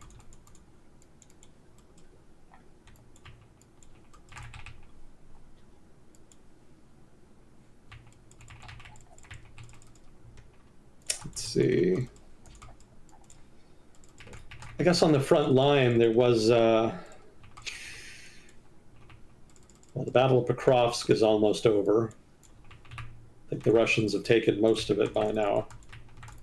There was another one, I think around Kupiansk, where the Ukrainians were making some headway. But it's been pretty slow, as frontline action generally is in Ukraine. And I was also reading that the Russians are making more progress in Zaporizhia, which kind of surprised me. That hasn't really been an especially active part of the front for most of the war, except for the opening, phase anyway. But apparently they are pushing west there, taking a little more ground.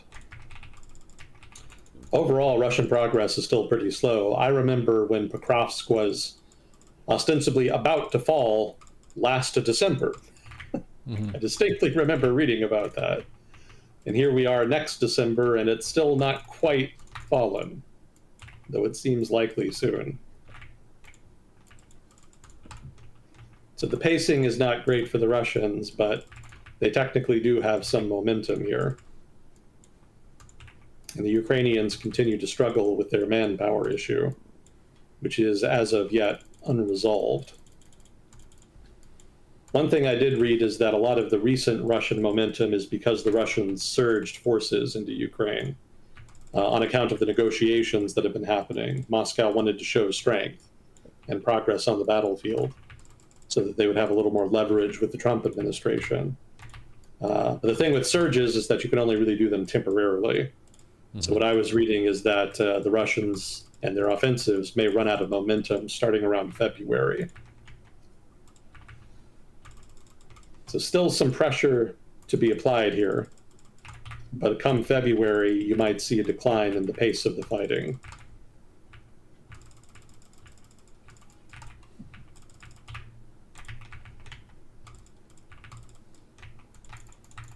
But I don't really have any other big updates there. Let's see.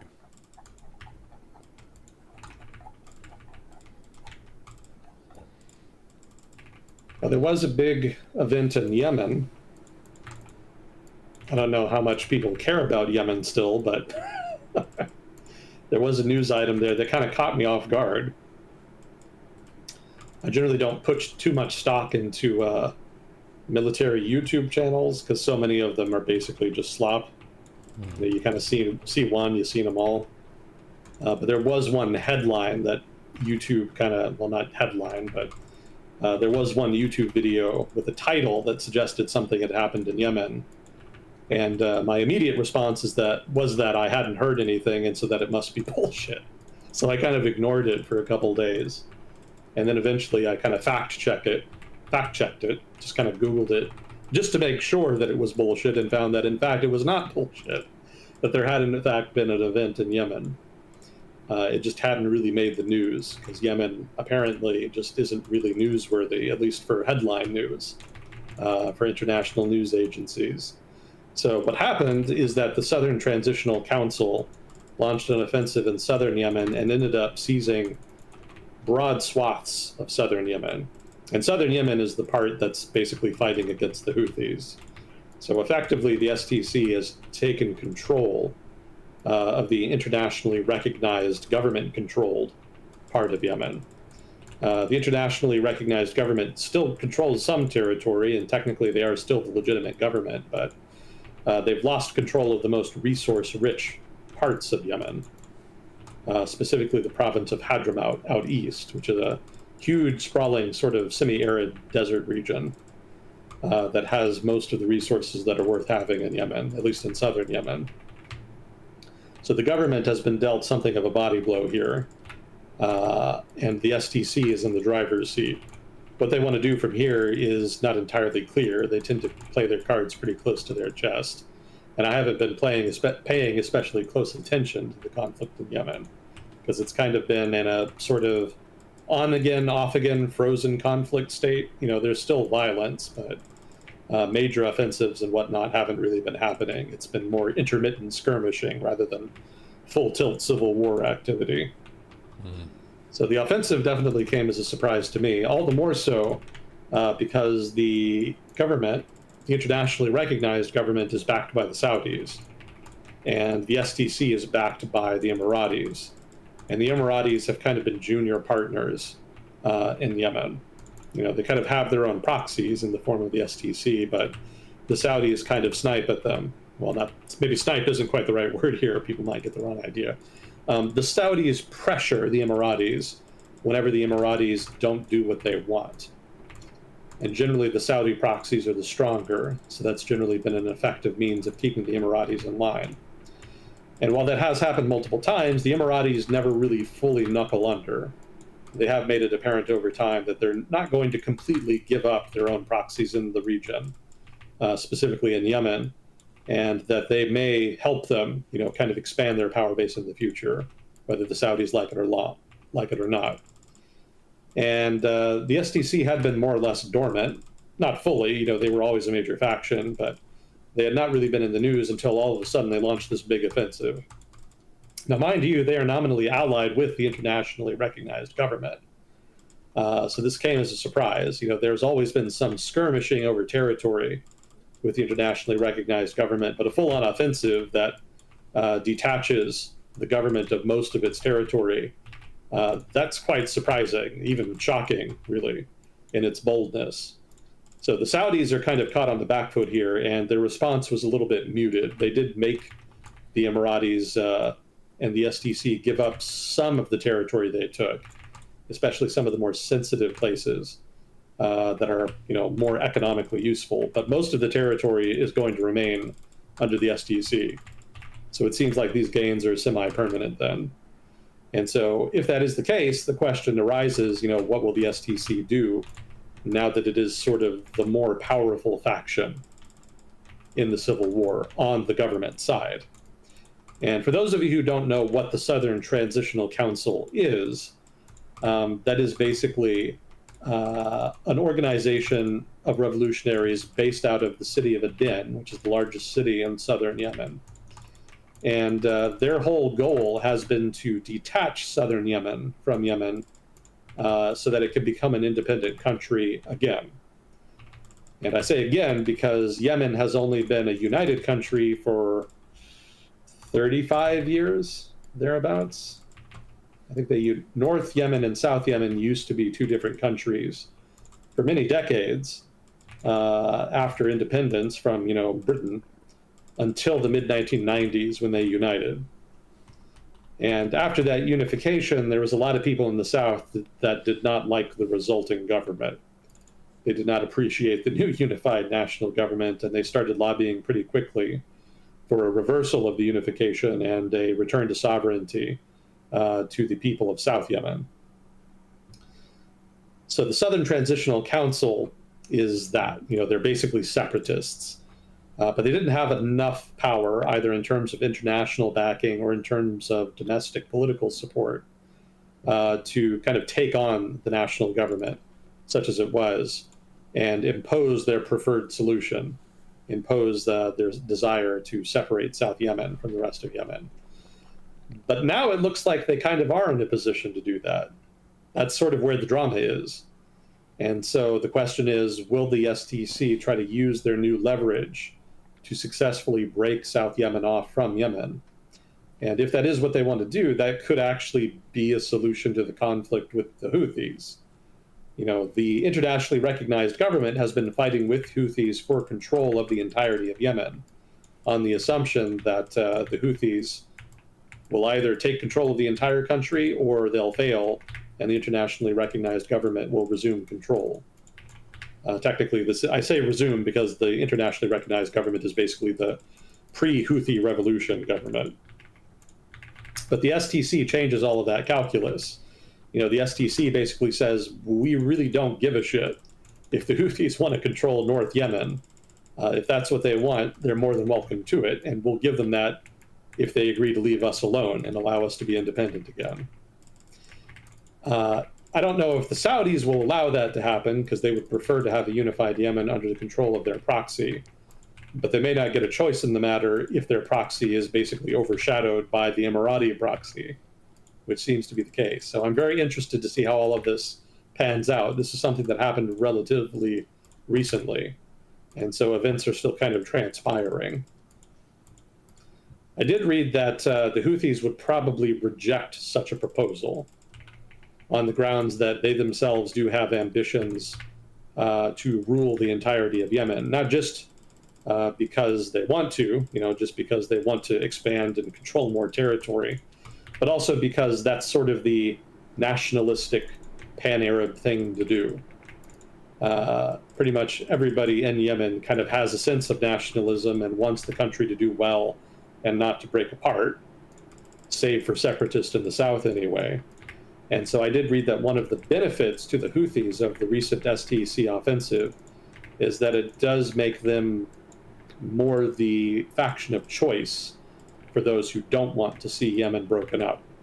The internationally recognized government also kind of had credentials in that regard. They were fighting for a unified Yemen. But now that they're sort of in a weakened state, there's a very real question about whether the anti-Houthi forces are not going to be increasingly defined by separatism. So patriotic nationalistic Yemens may then find that the Houthis are their preferred choice, more so than had been the case before.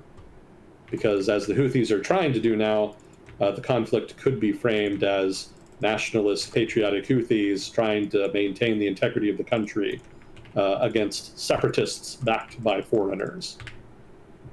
Now, of course, that's not a fair characterization. The internationally recognized government does want a unified Yemen, but it's just not clear now whether or not they're going to have the power to continue to do that. So, some drama in Yemen. It's been relatively quiet since the ceasefire was negotiated a few years ago. That ceasefire had basically broken down, but it didn't result, the breakdown of the ceasefire did not result in a full resumption of fighting. Again, mostly just skirmishing intermittently. So this big offensive is the biggest change on the ground in Yemen in some time.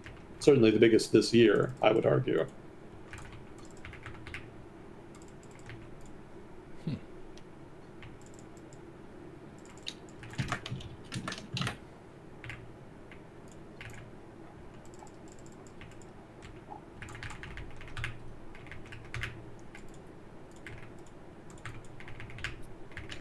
How are we doing on time?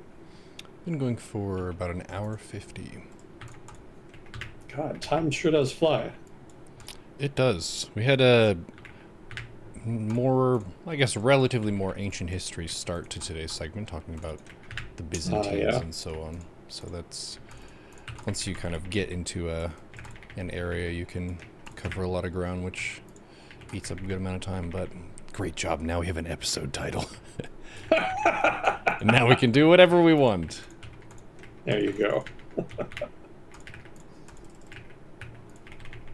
I don't know if you had any questions at all. I didn't see any. And oh, wait. What are your feelings about the NVIDIA Palantir power couple team up? I hadn't heard about it. I guess I shouldn't be surprised, but yeah, I'm not even sure what NVIDIA really gets out of that. Obviously, I would assume Palantir gets access to better chips, more direct control over their supply chain. But I don't really know what the impetus is, so maybe I'm just completely off base there. I would have to read more about it. Well, read anything about it. But NVIDIA is doing fine on its own. I don't really know why they want to seek out a big team up like that.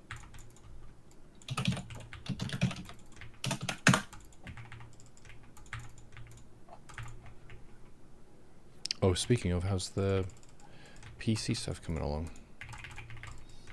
I'm still working on it. I got most of the parts, but I'm still stalled for now on motherboard and what case, right? Motherboard and case. Yeah, I'm not in any particular hurry to try to get those because I want to make sure that I don't screw it up. Wise. Yeah, yeah, I'm going to take my time. I don't want to end up, having the opportunity to get a nice new computer, only to end up with one that's janky because I screwed up something in the construction. Mm-hmm.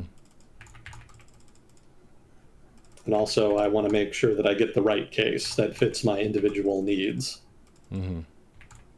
Yeah, I do want more USB ports, I guess.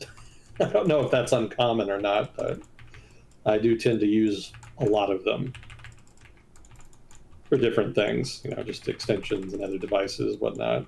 Mm-hmm. I guess I've just kind of gotten used to having a case that has lots of USB ports. So. Yep. Well, we used to have PC cases that have disk drives in them. Does this one have a disk drive? Oh yeah, the one Kukio made. Yeah. Yeah. Nice. Definitely. Classic. I was kind of surprised to find that computers now don't really have them anymore. Yeah, my current one does not. I don't know how I feel about that. It feels like you're unable to do certain stuff, but when do you actually need a disk for something currently? Yeah, not often. And I was reading that if you do need one, you can just buy a basically portable CD-ROM player. Mm-hmm.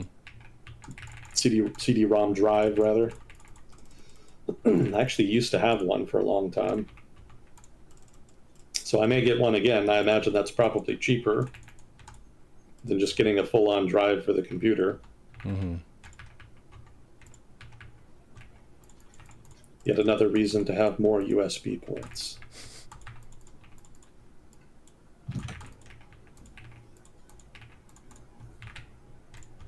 But yeah, I'll definitely keep you abreast of it as I make progress. Cool. Everything is in place. I just need those last two pieces, and then after that, there will probably be another extended period where I still haven't made it yet because I'll be very, very thorough and careful when I'm actually going through the steps of actually assembling it.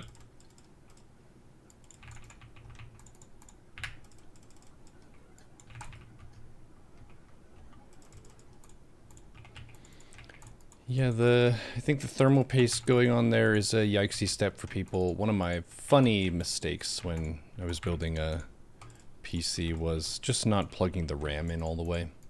I was worried about like, oh no, I have faulty RAM, which does happen, but it was not. That is the problem. I just didn't plug them in properly. Gotcha.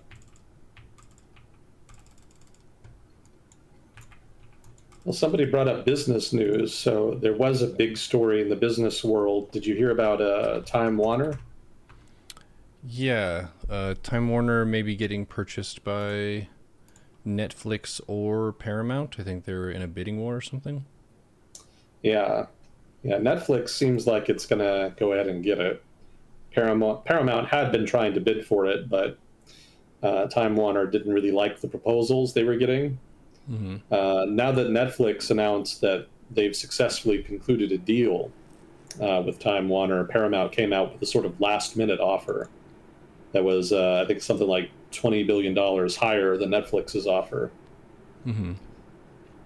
But Time Warner, I think, has sent signals since then that they're not really interested in Paramount's offer, because even though the dollar amount is higher, they're getting a better deal in terms of all of the assets that they'll be shipping over to, Netflix, right? Netflix. Yeah, something about Time Warner retaining certain parts of the business, basically, that they want to keep. Yeah, it'll be interesting to see what Netflix does with the parts of Time Warner that they end up with. But there are some people who are concerned that this is going to centralize the market further and damage the industry. There's also a lot of people that are concerned about a major streaming company getting control of a studio. Because there's a perception in the industry that streaming companies don't really want to make movies, at least not movies for theatrical release, and that they would prefer just to make streaming content that's a little bit cheaper and less ambitious. So there's concern that Netflix may actually make significant cuts to Time Warner Studio, or maybe even just get rid of it completely. I think that's a little overwrought. I don't think that just because Netflix is a streaming company that they're just going to close down a studio with decades of history and that pulls in a significant amount of money still. Not as much as it used to, maybe, but it's still a pretty big asset. I think they're just leaving money on the table if they just shut it down.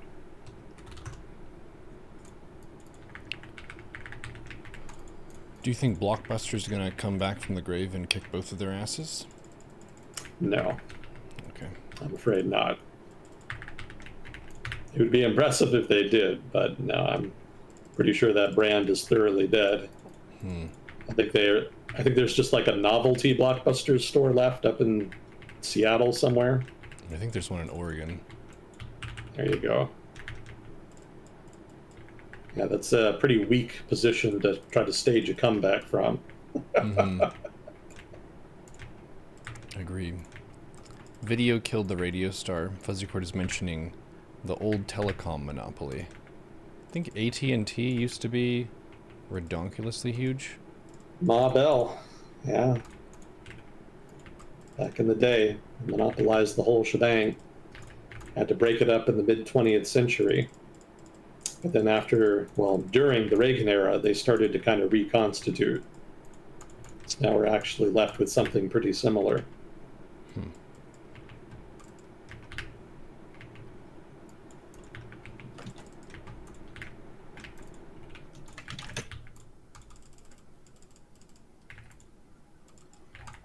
Well, what else did I have here?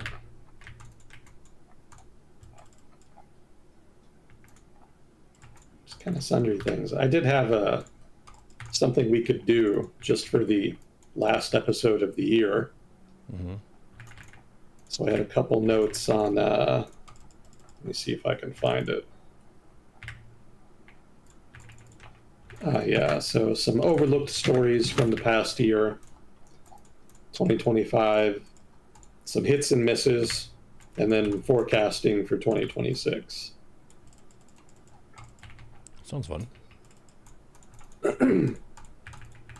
So as far as overlooked stories, we talked about this a little bit, the rise of Sensaito in Japan.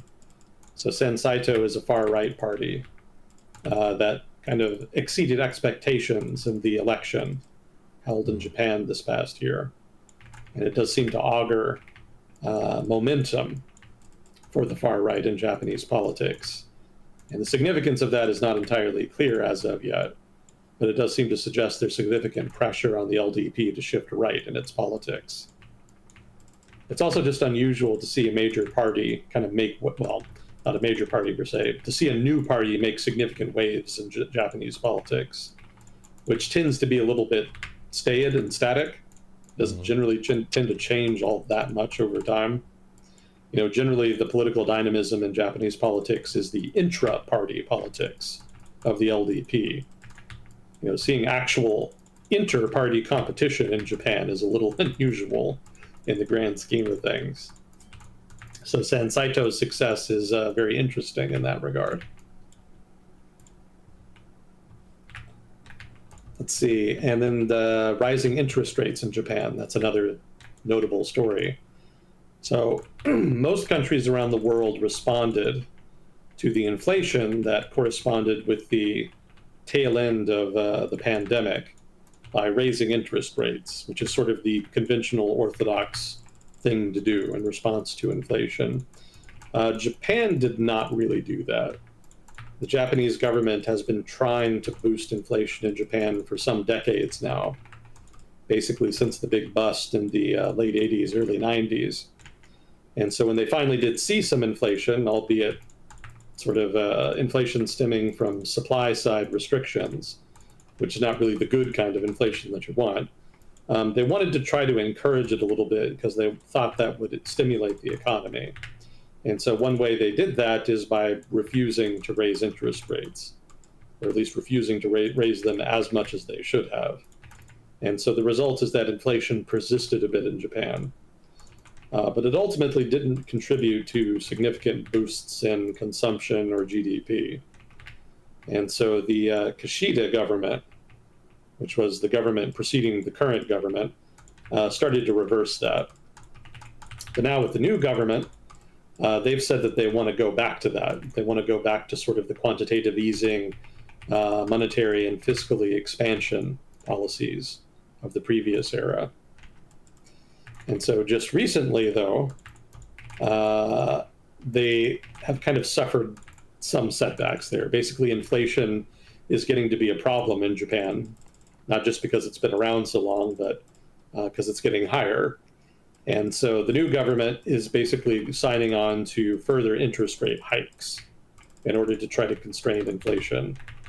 And it's the most notable interest rate rises in Japan in some decades. And there's some question as to what impact it might have on broader global flows of finance.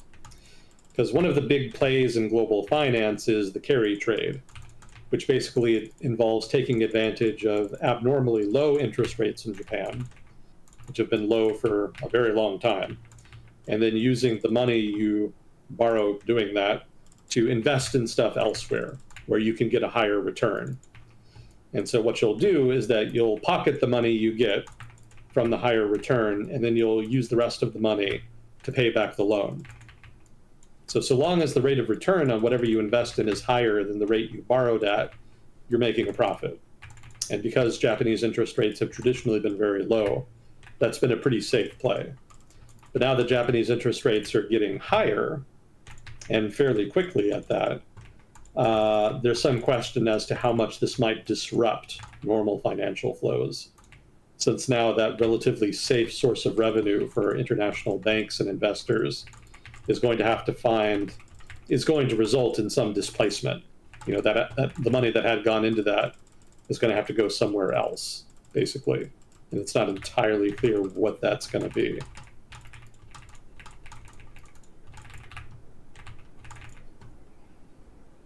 So also, China. China reached $1 trillion in terms of their trade surplus just this past month, actually, which is the highest it's been in some time. I think it might be the record for highest ever for them. And it's just another sign of them trying to kind of export their way out of some of their problems in their domestic economy. I still maintain that exporting is not really their main strategy here. But I do think it is one that's creating diplomatic issues for them because it is making waves in the international economy. Just so much Chinese stuff has been exported and at such a low price that it has disrupted a number of industries in other countries.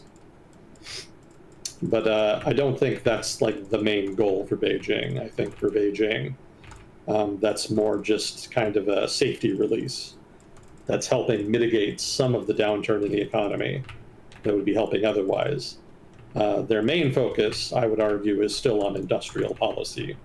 They're still engaging in a lot of government subsidizing, and then also a lot of government-directed financing into select industries that they see as both strategically important and also important to the long-term independence of the Chinese economy. You know, they're not going full autarky, but there are a lot of strategic sectors that they want to be self-sufficient in, and that's more what they're doing as far as trying to deal with their economic issues. You know, they're also still trying to reflate their real estate industry, but that's not going well. That's not offering much in the way of returns. So industrial policy is very much the main driver of their economic strategy right now. And that's going to have returns in the long to medium term, sort of more in that range, but in the short run, it's definitely exacerbating issues, not helping. So in addition to the difficulties from the real estate downturn, There's also the fact that they're paying a disproportionate penalty in the short term because of their industrial policy strategy. Mind you, China is still growing at about 5% per annum, so that's pretty strong given for an economy the size of China's. So it's not like they're doing terribly. But the issue is that the economic growth is not really evenly distributed. It's disproportionately focused in very particular industries that don't really employ all that many people. Technologically advanced cutting edge industries generally don't. Generally, your main employers are legacy industries, heavy industry, or if you're a rural developing country, subsistence agriculture is very frequently a big employer.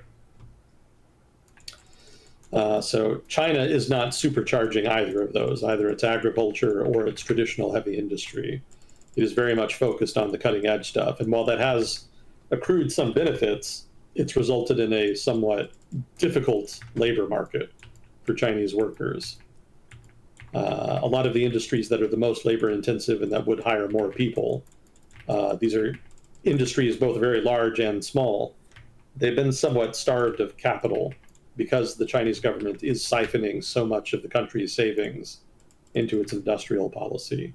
And combine that with some very unpredictable, politically motivated crackdowns on various industries and various politically connected industry leaders, and you end up with a private sector economy that is somewhat hobbled.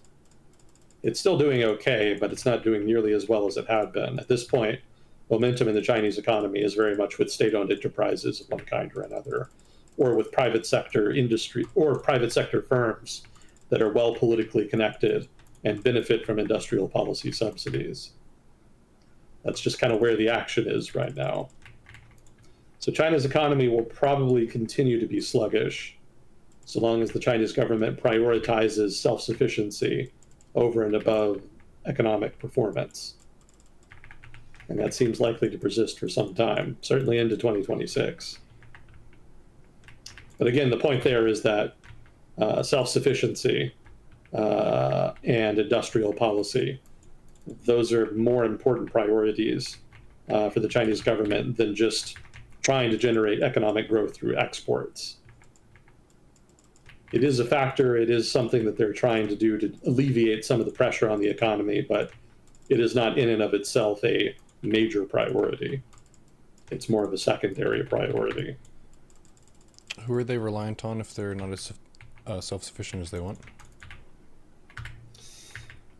In terms of technologically advanced equipment and intermediate goods, technologically advanced intermediate goods, they, like most of the rest of the world, are still disproportionately dependent on Western producers. European, American, Japanese especially. So that obviously puts them at something of a disadvantage.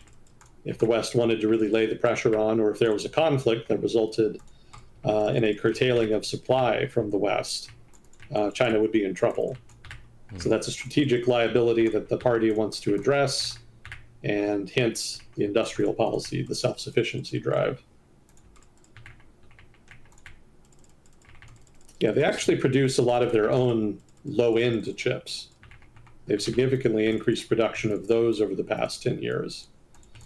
But in terms of the best chips, like the highest performance, that market is still largely dominated by Western producers. Chinese producers have made some headway there, but they're still very far behind. Didn't we mention there's a Dutch company that makes one of the components that's necessary for the Taiwanese chips that are made? They make the chips themselves, yeah. That's a lithography machinery, I believe, which is the specialized machinery you need to basically print the circuitry into the wafers. Mm. Basically, think of a sheet of silicon, right? Now, what you can do is you can cut those into circles. So those circles are the wafers. And what you then, this is like grossly summarized, and I'm probably getting some of it wrong. I'm not an expert in the production of computer chips, but my understanding is that they take sheets of silicon and they'll cut them into circles. Those are the wafers.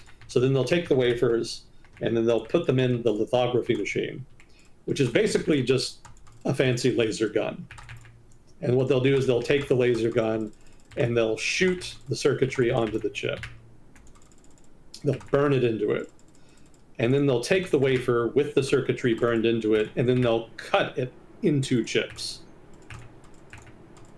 And they'll actually test them to see which of those pieces they cut out of it have the most intact circuits, because, sometimes the lithography machinery fails, sometimes there's damage that's done in the course of handling, etc. There's different issues.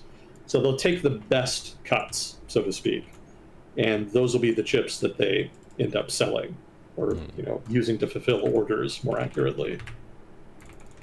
So that's a sort of layman's understanding, a layman's explanation that I'm sure is getting a lot of the nuance incorrect.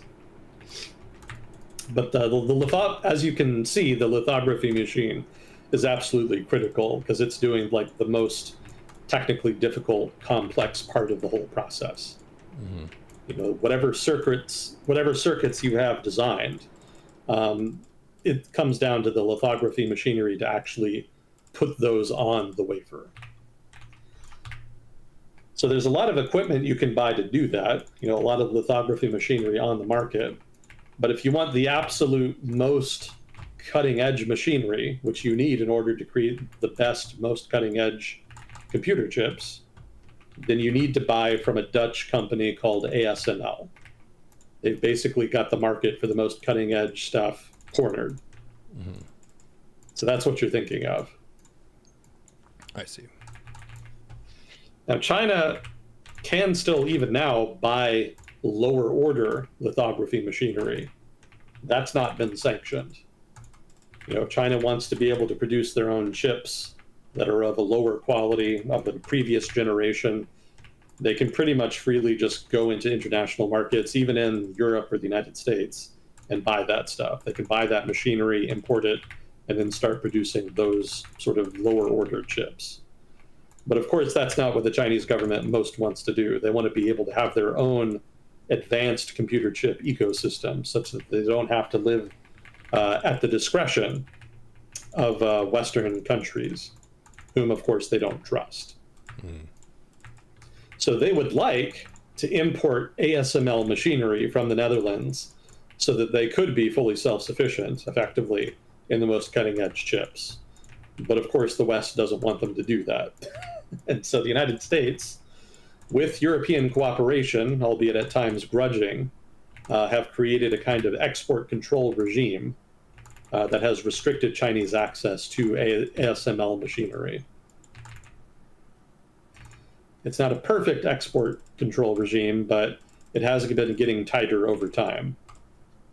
And it has inhibited the ability of the Chinese government and the Chinese computer chip industry, such as it is, to make that final leap into full self-sufficiency and to produce their own cutting-edge stuff.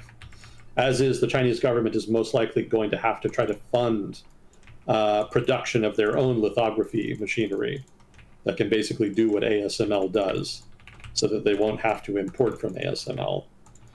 But they're probably many years away from being able to do that, because it's very complicated machinery. It's cutting-edge stuff.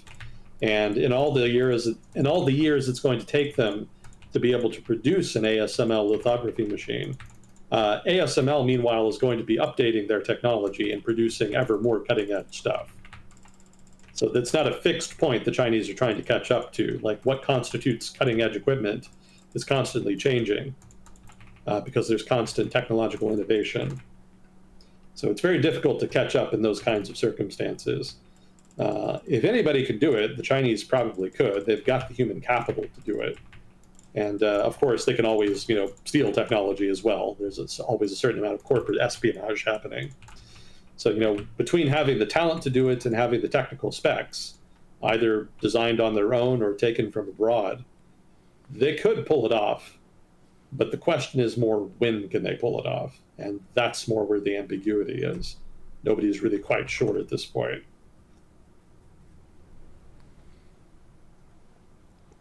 I see.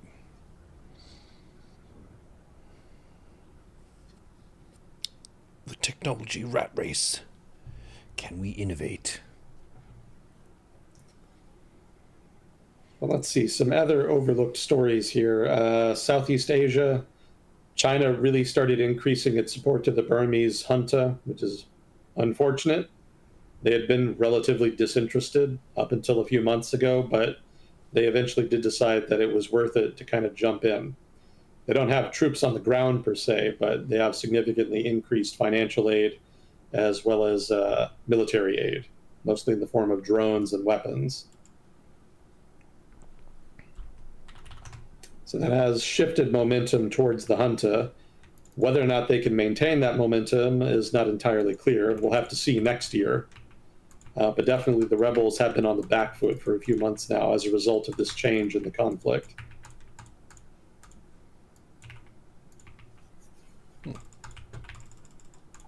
Let's see, South Asia.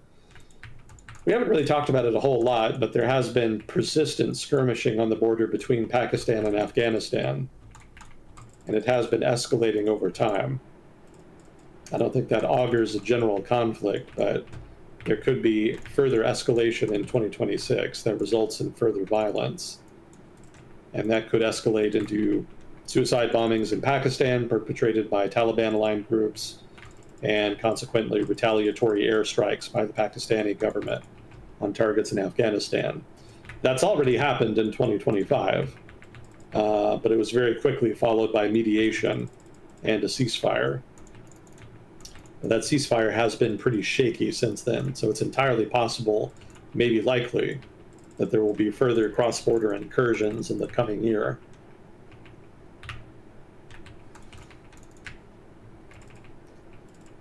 Let's see, one story we kind of skipped over this year. The Taliban at one point in Afghanistan shut down the internet in Afghanistan.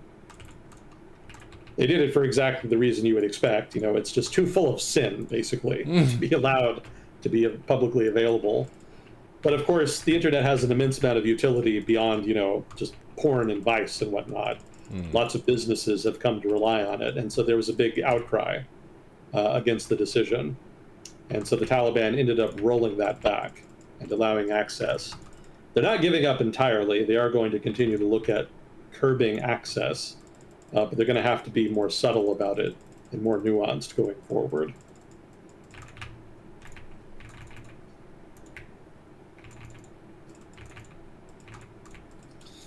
Let's see, in India, the BJP, I don't know why that's so hard to say, the BJP coalition in Bihar province won election, which was notable because that's kind of been a weak province. I guess I should say state. That's kind of been a weak state for the BJP over the past couple decades. Generally, local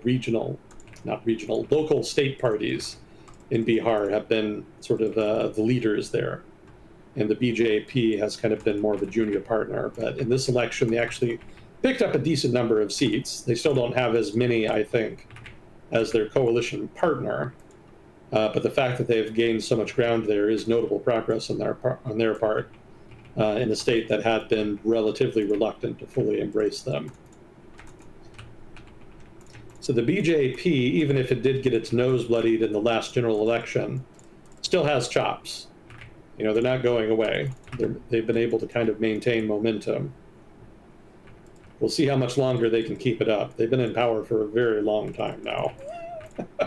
Very hard to stay in power that long without losing the public's confidence. But they seem to be managing, probably largely because of the cult of Modi more than anything. There's still allegations of voter fraud in India. That was something the INC leadership started doing, I think, early this past year. And they were alleging that voting rolls were purged and that people were purged who should not have been, and that there have been other irregularities occurring in the electoral process. They've been a little cagey about the details, and one suspects that maybe they're just kind of making it up so they can use that as a wedge issue. It's not as though lying about electoral fraud is unheard of, even in the United States now, unfortunately. So the INC seems to be on a similar path, but it could be that there's some truth to the allegations. India's politics are notoriously corrupt. So it could be that there is some there, so to speak. But that is an ongoing scandal that's kind of ebbed and flowed over the course of the past year. There was significant violence in Manipur province, which is one of the Seven Sisters in northeastern India. It's not well known. It's one of the least populated states in India. And also, it's got an ethnic minority. Well, I say minority. It's an ethnic majority within the state, but the dominant ethnic group in the state is very, very small by Indian standards. Maybe not even 1 million people. But there was a significant outbreak of violence between different, basically, clans.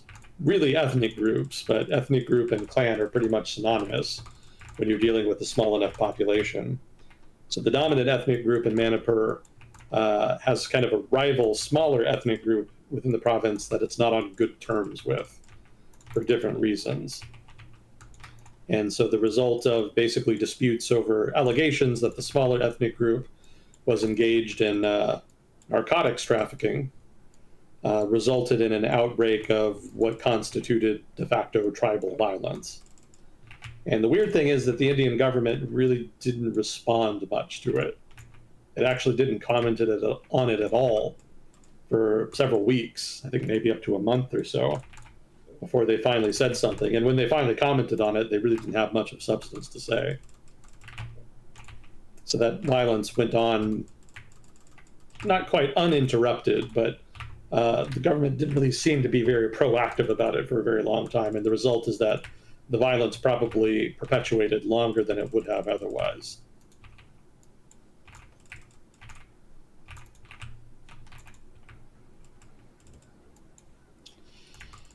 Let's see. Europe. Basically, the big story in Europe is still about populist momentum versus centrist parties trying to contain them. There is a broader story about economic stagnation in Europe and how that's creating political pressures, but there really doesn't seem to be a constituency for significant economic reform, so it doesn't seem like that problem is going to be resolved anytime soon. So populism is the story then. Populists in Europe definitely made some progress. Babrij in Czechia was able to win election. National Rally has significant momentum in polls in France. Nigel Farage and his Reform Party in the UK have been doing well in polls, relatively speaking. There's some chatter about whether or not they might displace the Tories as the main Conservative Party. Although that talk was some time ago, I'm not sure what the latest polling says.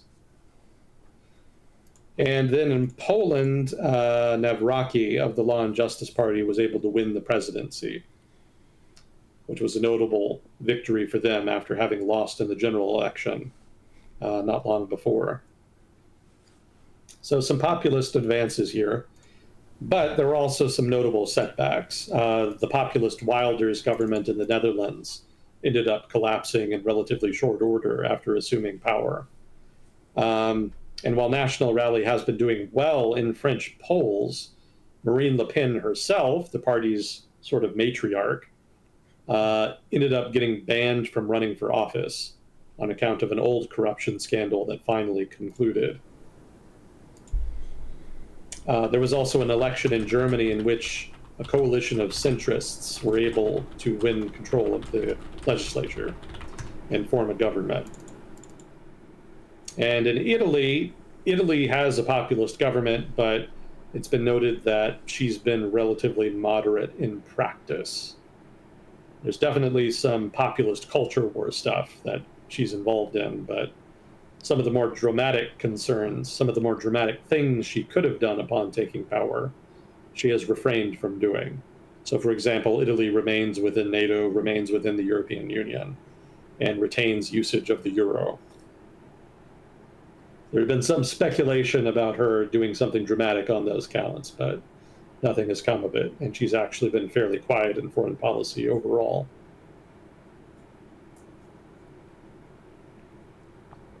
Italy thinking about doing a Brexit, but then nah.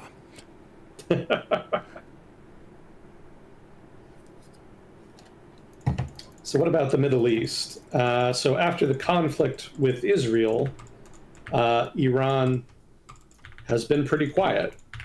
You really haven't heard about them too much. They've mostly been focused on trying to deal with their economy, which of course is not in a good state. And administrating an economy that is not in a good state is actually pretty labor intensive. So that seems to take up a lot of their administrative capacity bandwidth. One thing they did find time to do is to launch a big purge. They've been going out of their way to go after people they suspect of having collaborated with the Israelis, or perhaps of just being skeptical of the government, such that the government is concerned that they might end up working with the Israelis in the future. Certainly, the conflict with Israel revealed that Israeli intelligence had thoroughly penetrated the Iranian government. So Tehran seems to be trying to deal with that with the crackdown. Whether or not it succeeds or not is pretty doubtful, but open to question. We'll see. But in the meantime, a lot of dissidents have been hit pretty hard.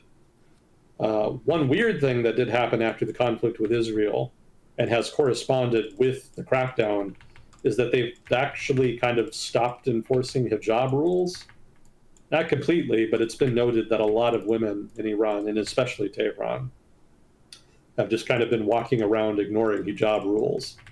And government hasn't really done much about it. So if you told me that the consequence of a war between Iran and Israel would be that women, or at least some women in Iran, would wear the hijab less often, I would have been very skeptical. I would think there would have been bigger consequences. But that seems to be at least one of the relatively minor consequences of that conflict. It was not a disaster for Israel. Wasn't really a disaster for Iran either, even if they didn't really get much of what they wanted. But certainly you would think a conflict like that would have had more dramatic impacts, and instead, just not really.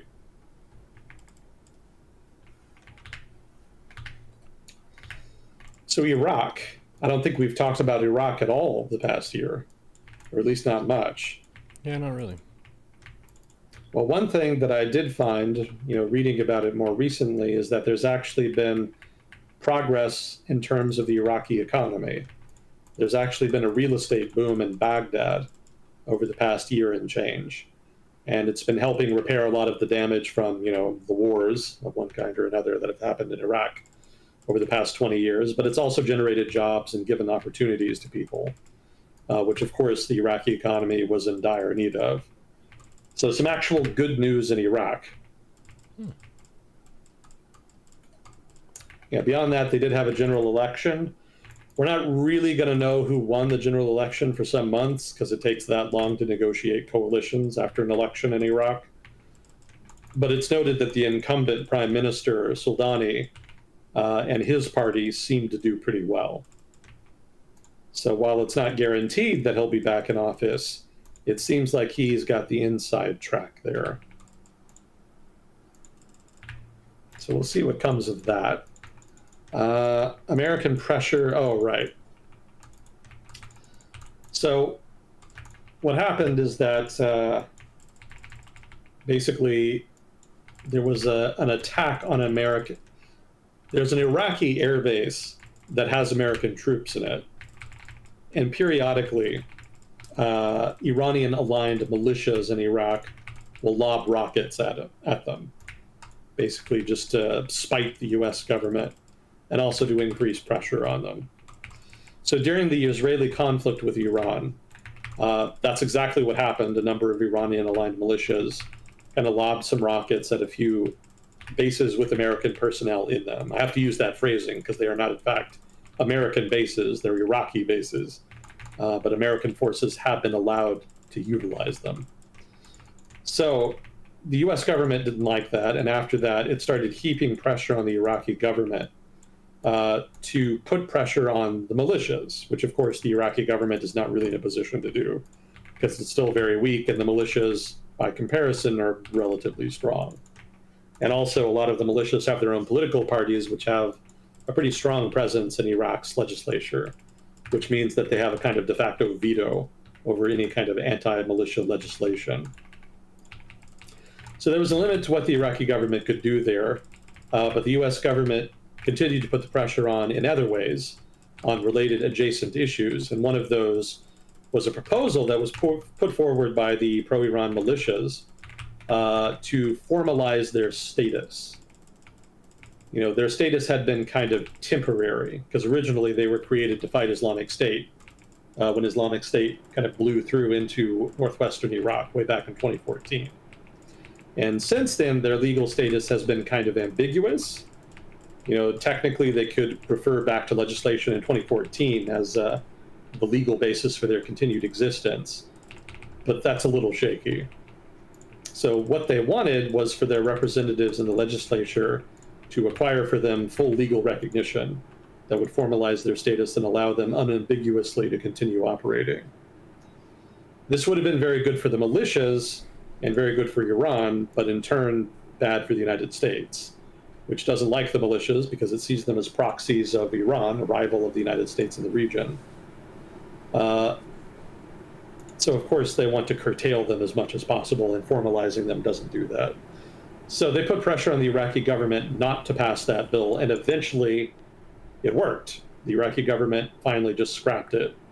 It hasn't been completely abandoned. It's still kind of floating around in committees, but at least for the moment, the momentum towards passing it was scuppered. And so that represented a win for Washington over Tehran and Iraq. But as part of that pressure campaign, there was another development, which is that the United States government pressured the Iraqi government into allowing the Kurdish autonomous region in northern Iraq, which is a semi-autonomous province that kind of operates with its own government parallel to that of the Iraqi government. Its autonomous provinces are kind of weird. So they have a pseudo-independent government, let's say. And Kurds have a lot of Iraq's oil. Iraq's oil fields are predominantly located in the south of the country, in the Gulf, but there's another concentration in Kurdish territory in the north.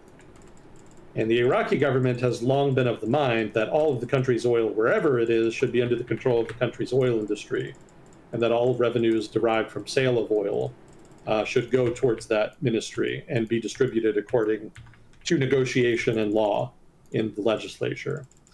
The Kurds, by contrast, argue that the oil belongs, at least the oil in their territory, belongs to them, and that sales of it should be their responsibility and under their control, and that revenue from those sales should go directly to them. Now, there's been a big fight about this in Iraq for many years, basically since 2003, effectively. There's been very little agreement on it.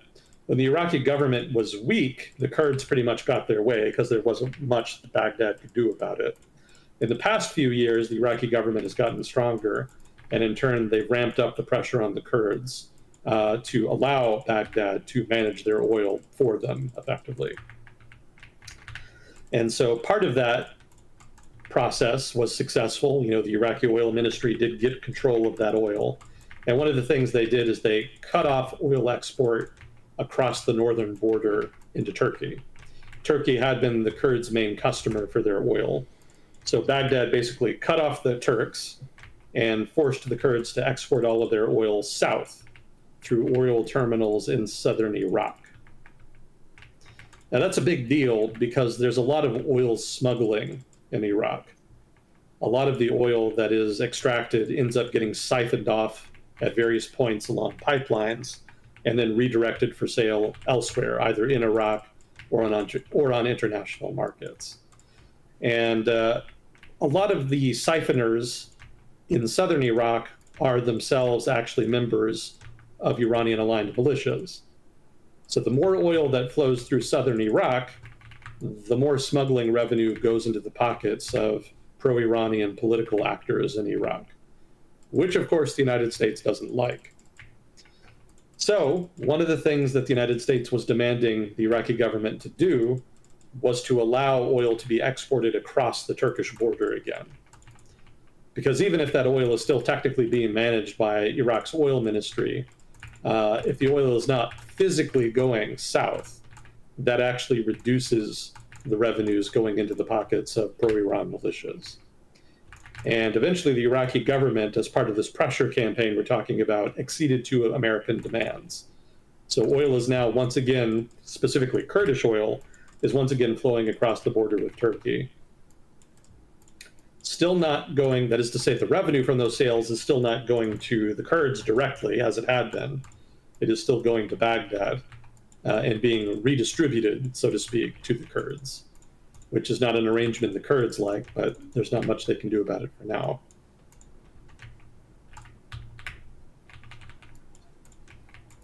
So that's been the political drama in Iraq over the past year. I'm sure there's other stuff that's happened. I haven't followed Iraqi news super closely, but I did have a number of notes that I collated here into a general review. So these are some of the highlights from Iraq over the past year. Let's put it like that. What is the current administrative party like in Iraq? So it's messy because there's not only one party that controls most of the seats in the legislature. There's a whole constellation of small parties in Iraq that win a couple of seats here or there and then negotiate a majority coalition. So when people talk about politics in Iraq, generally they don't talk about parties. What they talk about are coalitions. And I think there's a law and order coalition in Iraq that is governing right now. That's what they're called anyway, if I'm remembering correctly. Yeah, it has a lot in common with some of the old Shia governments that ruled Iraq in the later parts of the American occupation. I don't know if people remember Nouri al-Maliki, but he was prime minister of Iraq in that period for a long time. And his party, which is sort of a nationalist Shia party, is still one of the more notable ones, but even that is relatively small in terms of like the overall number of seats it controls. But the coalition, but they lead a coalition of like-minded parties, and that coalition is still a major mover and shaker. And that coalition is itself a part of the broader Law and Justice coalition, which also includes other actors like Sunni nationalists. It used to involve Muqtada al-Sadr, the famous guy who led the al-Mahdi army back in the day, but he ended up leaving. It was actually kind of a staged thing. He kind of left theatrically because he thought other people would join and he could form a majority government with them, but instead nobody got up to leave with him. And so he ended up basically just exercising himself from power. Oops. Which is not really what he wanted. Yeah. Even so, Muqtada al-Sadr is still a major political figure in Iraq, even if he's not part of the coalition anymore. He's still kind of kicking around. But yeah, that Law and Justice coalition is just too multifaceted to really summarize easily. There's a whole litany of different parties there. Maliki's old party is one of the big cornerstones. Sadr's party used to be. And I think there's a Sunni nationalist party that's been around a long time that's also in the coalition. But for the most part, parties in Iraq are very, very local and very personality driven. You vote for the local guy you know, and in exchange you get perks. You become part of their extended patronage network. I see. Yeah. So those guys are basically independent agents. That is to say, politicians elected are generally local and well known at a local level, and they go off as independent agents to the legislature and try to negotiate membership into whichever coalition is willing to give them the best deal as far as patronage. So the result is that Iraqi politics are extremely dynamic. They don't have strong centralized parties leading strong coalitions of different constituent groups and interest groups. Rather, they have a whole constellation of individual politicians who are not party aligned, kind of selling their services to the highest bidder, either in terms of actual money at times or in terms of political favors more commonly.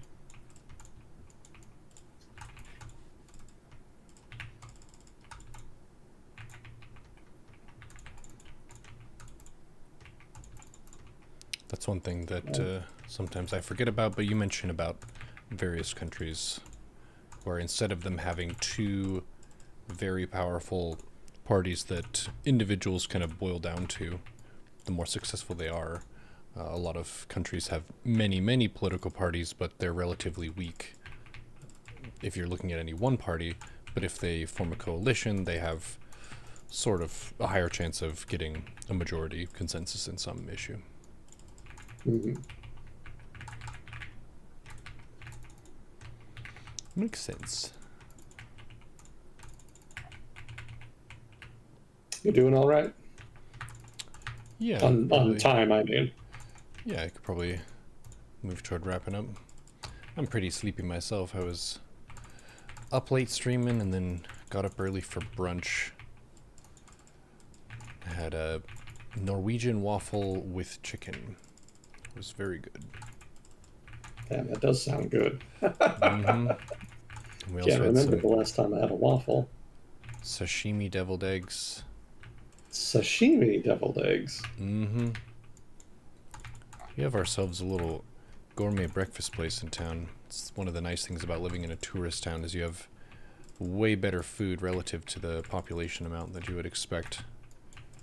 Because you have a big economic driver of motorcycles and stuff driving through certain times of year. Yeah, what is that? Now, Sturgis is the Carolinas. No, that's Sturgis. That's correct. No, Sturgis. it's in, okay, that is in the Dakotas. All right. Yeah, there's Sturgis in the Dakotas, and then there's another one in Carolina. I don't remember what it is, though. For those of you not from the United States who have absolutely no idea what we're talking about, there's a big annual meetup of motorcyclists in Sturgis and also somewhere in the Carolinas. I don't quite remember. It happens once a year, and they all basically just get together to party. And you can look it up on YouTube, and you'll see all of them out there doing their thing. I imagine it's kind of an older crowd by now, though. Yeah. Yeah. Yeah, motorcycling used to be a major hobby for the middle class and then also for gangsters. So it was kind of an eclectic, diverse group that indulged in the hobby. Yeah, doubly so for middle-class gangsters. Yeah, there you go. But over time, younger age cohorts have kind of successively lost interest. And so it's not as prominent a hobby as it used to be. And so the result is that these motorcycle things don't pull as many people as they used to. And the people they do get generally are older guys who've been doing it a long time. Wear a helmet. Yeah, please do. If you're driving through South Dakota, there are a lot of different wildlife that will walk across the roads and so on. So if you do hit an animal such as a deer, which happened to my brother, you definitely want to make sure you have pads and a helmet. It's not about looking cool. It's about being safe and then looking cool. Just have a nice priority system there. You're good to go.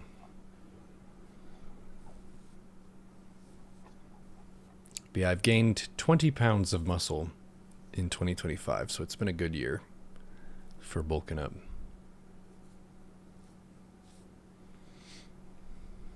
Well done. Thank you. I should learn a thing or two.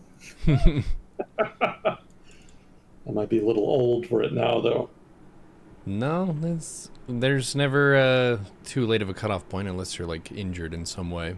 People hit their marathon prime in their 40s just because that's when people tend to be able to commit to a hobby and practice discipline and have patience, which 20-year-olds don't have, even though they have the highest healing factor of adults. Well, I had thought that because of, I guess, testosterone and other factors, that you add muscle the fastest when you're in your 20s and, well, what is it, like early mid 20s? Mm-hmm. And then it kind of slows down pretty rapidly after that. Mm-hmm. It's But you can still... It's not as steep of a cliff as you would think, because a lot of it Oh. is just based on your ramp up in your routine. Because different things like the body producing testosterone, it's a response to stress. Mhm. Testosterone is a hormone that helps us succeed in certain categories that involve focus, assertiveness, aggression, sometimes physicality. So the more you do those things, the more those systems want to reinforce themselves to prepare you for dealing with that in the future. So off the cuff, and I'm not a doctor, so this is just friendly advice. Intermittent fasting is pretty strong, just because it's a mild shock to the body that gets you more kind of focused on survival and also able to deal with a little bit of hunger. It's one of the driving forces to go hunting or go gathering is I am hungry, so I need to go do work to get something to sustain myself. So fasting is pretty strong, just kind of spacing out your meals over longer periods of time, and then thinking about the uh, the food that you have and have it as little processed as possible, and also pretty diverse, so you make sure you get all your nutrients. In the U.S., we're struggling, and a lot of countries are as well, with a calorie surplus, an overabundance of fast food, and not as many just less processed basics, produce, grains, even stuff like eggs and milk and meat. In the past 3 years or so, when I was vegan, I was avoiding all those things entirely and trying to work around that. But there is a lot of efficiency in having a higher protein or higher calorie meal.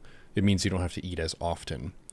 And you can also get a lot of key vitamins and so on in animal products, like vitamin B12 is plentiful in fish and eggs and red meat, but it's pretty hard to find in produce. Like you would need to eat specific mushrooms to get that.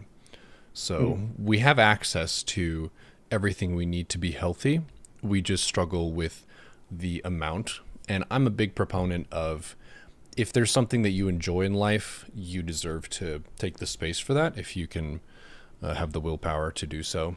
And going overboard now and then is something you should do as well. Like, you shouldn't be so try hard with your diet that you remove all fun from life. Food is good, food is a joy. And having a really good meal, or even a kind of bad meal that's unhealthy but enjoyable now and then, I think is a good treat.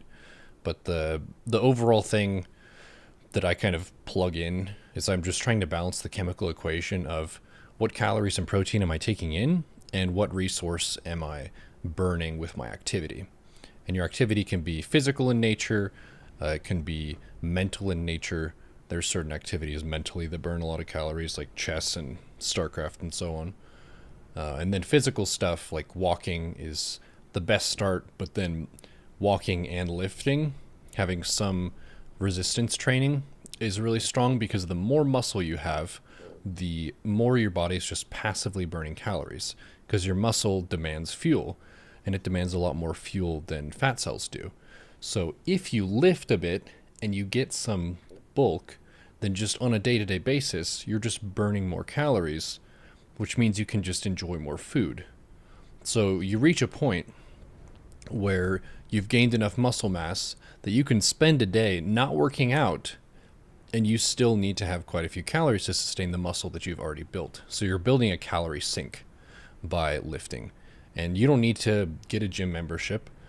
I went from 150 pounds to 170 this year, doing basically only push ups, burpees, and Arnold press, and running, and squats and stuff. So no gym membership required, just body weight kind of stuff, adding in repetition, and then structuring my meals to be a super healthy breakfast of oats, berries, protein powder, some creatine, and then black coffee. So my breakfast is super duper clean.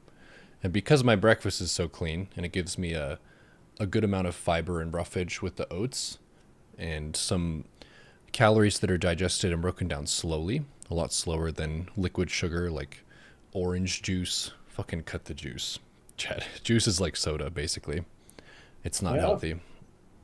Have a super healthy breakfast, and then you can delay lunch for a pretty long amount of time if you have a big healthy breakfast and potentially have 2 or 3 meals in the day, like a light lunch and then a heavier dinner, just because socially speaking, heavier dinners tend to be served. So you can work your diet around that, where you don't have to try to resist the temptation. You can plan to enjoy plentiful food when it's available, and then just kind of take some fasting breaks between those. So as long as your input is less than what you're burning, then you're going to be losing weight and driving your body composition in that direction. And if you want to bulk and add muscle, you do need to make sure you're getting enough energy for that. So I've been mixing in milk with protein powder. Previously, I was having water with like 3 scoops of protein, which is good, but it's a lot lighter than having milk, which has a bunch more vitamins and nutrients in it. So that's been a big force in me gaining weight. But you could get fit at any time. My dad is more jacked and fit now at 60 than he was when he was 32. And that's completely based on his lifestyle choices. When he was 32, he was working in an office and he was slamming Pepsi all day and having fast food just to be convenient at work. And yeah, basically just having 3 Pepsis a day, fast food, and no exercise. And he hit a point where he was like, okay, this is not where I want to be physically. I'm going to start running. And he started just going for a run in the morning. So he built in a part of his routine that required no mental thought on a daily basis. And that's a big one for me too. If my workout is too complex or it involves too many steps to execute my workout, I'm not going to stick to it. I like stuff that's brainless, like 100 burpees per day or 10-minute walk per day. Like I've challenged you to a walk per week. If you really wanted to like crush your growth and kind of get to a point where it could be your new personal best physically speaking, it would be like 10-minute walk a day. I think the 10 to 15-minute walk per day is the highest return on investment of anything you could do fitness-wise, because it engages almost all your systems, engages your cardio. It burns a lot of calories as you're walking, but because your muscles have to rebuild after the walk, you're then going to be burning more passive calories throughout the day after you've gone for a walk. So that's like step 1. And then you could just add in push-ups and squats. So I would say like 10-minute walk, 10 push-ups and 10 squats. Start there, do that every day for a week, and then ramp it up. You could get your personal best probably in 3 months, I believe. So thank you for the detailed answer. Yeah. I think it's there's a lot of snake oil that's sold to people for supplements, for specific exercise routines that are almost religious in nature, like CrossFit or whatever. People are very enthusiastic about that. And if it works for you, it works for you, and that's great. But you don't need to overcomplicate it. It's just your inputs and your outputs. It's that simple. And we have an abundance of great food we can select, and I fully support people who want to enjoy those things. You want to enjoy soda? Soda's a great experience. It got a lot of flavor, got a lot of bubbles to it. Have fun, but do it responsibly. Think about it like a reward that you get to enjoy rather than like your main beverage. Water is your main beverage. Green tea is a safe kind of enjoyment that's also super healthy. Black coffee is also very healthy. Just as little crap in it as possible. And this is a crazy hack. If you go to a coffee shop, it's way cheaper to get espresso just straight up than it is to get a froofy like drink with a bunch of whipped cream and sugar and crap in it.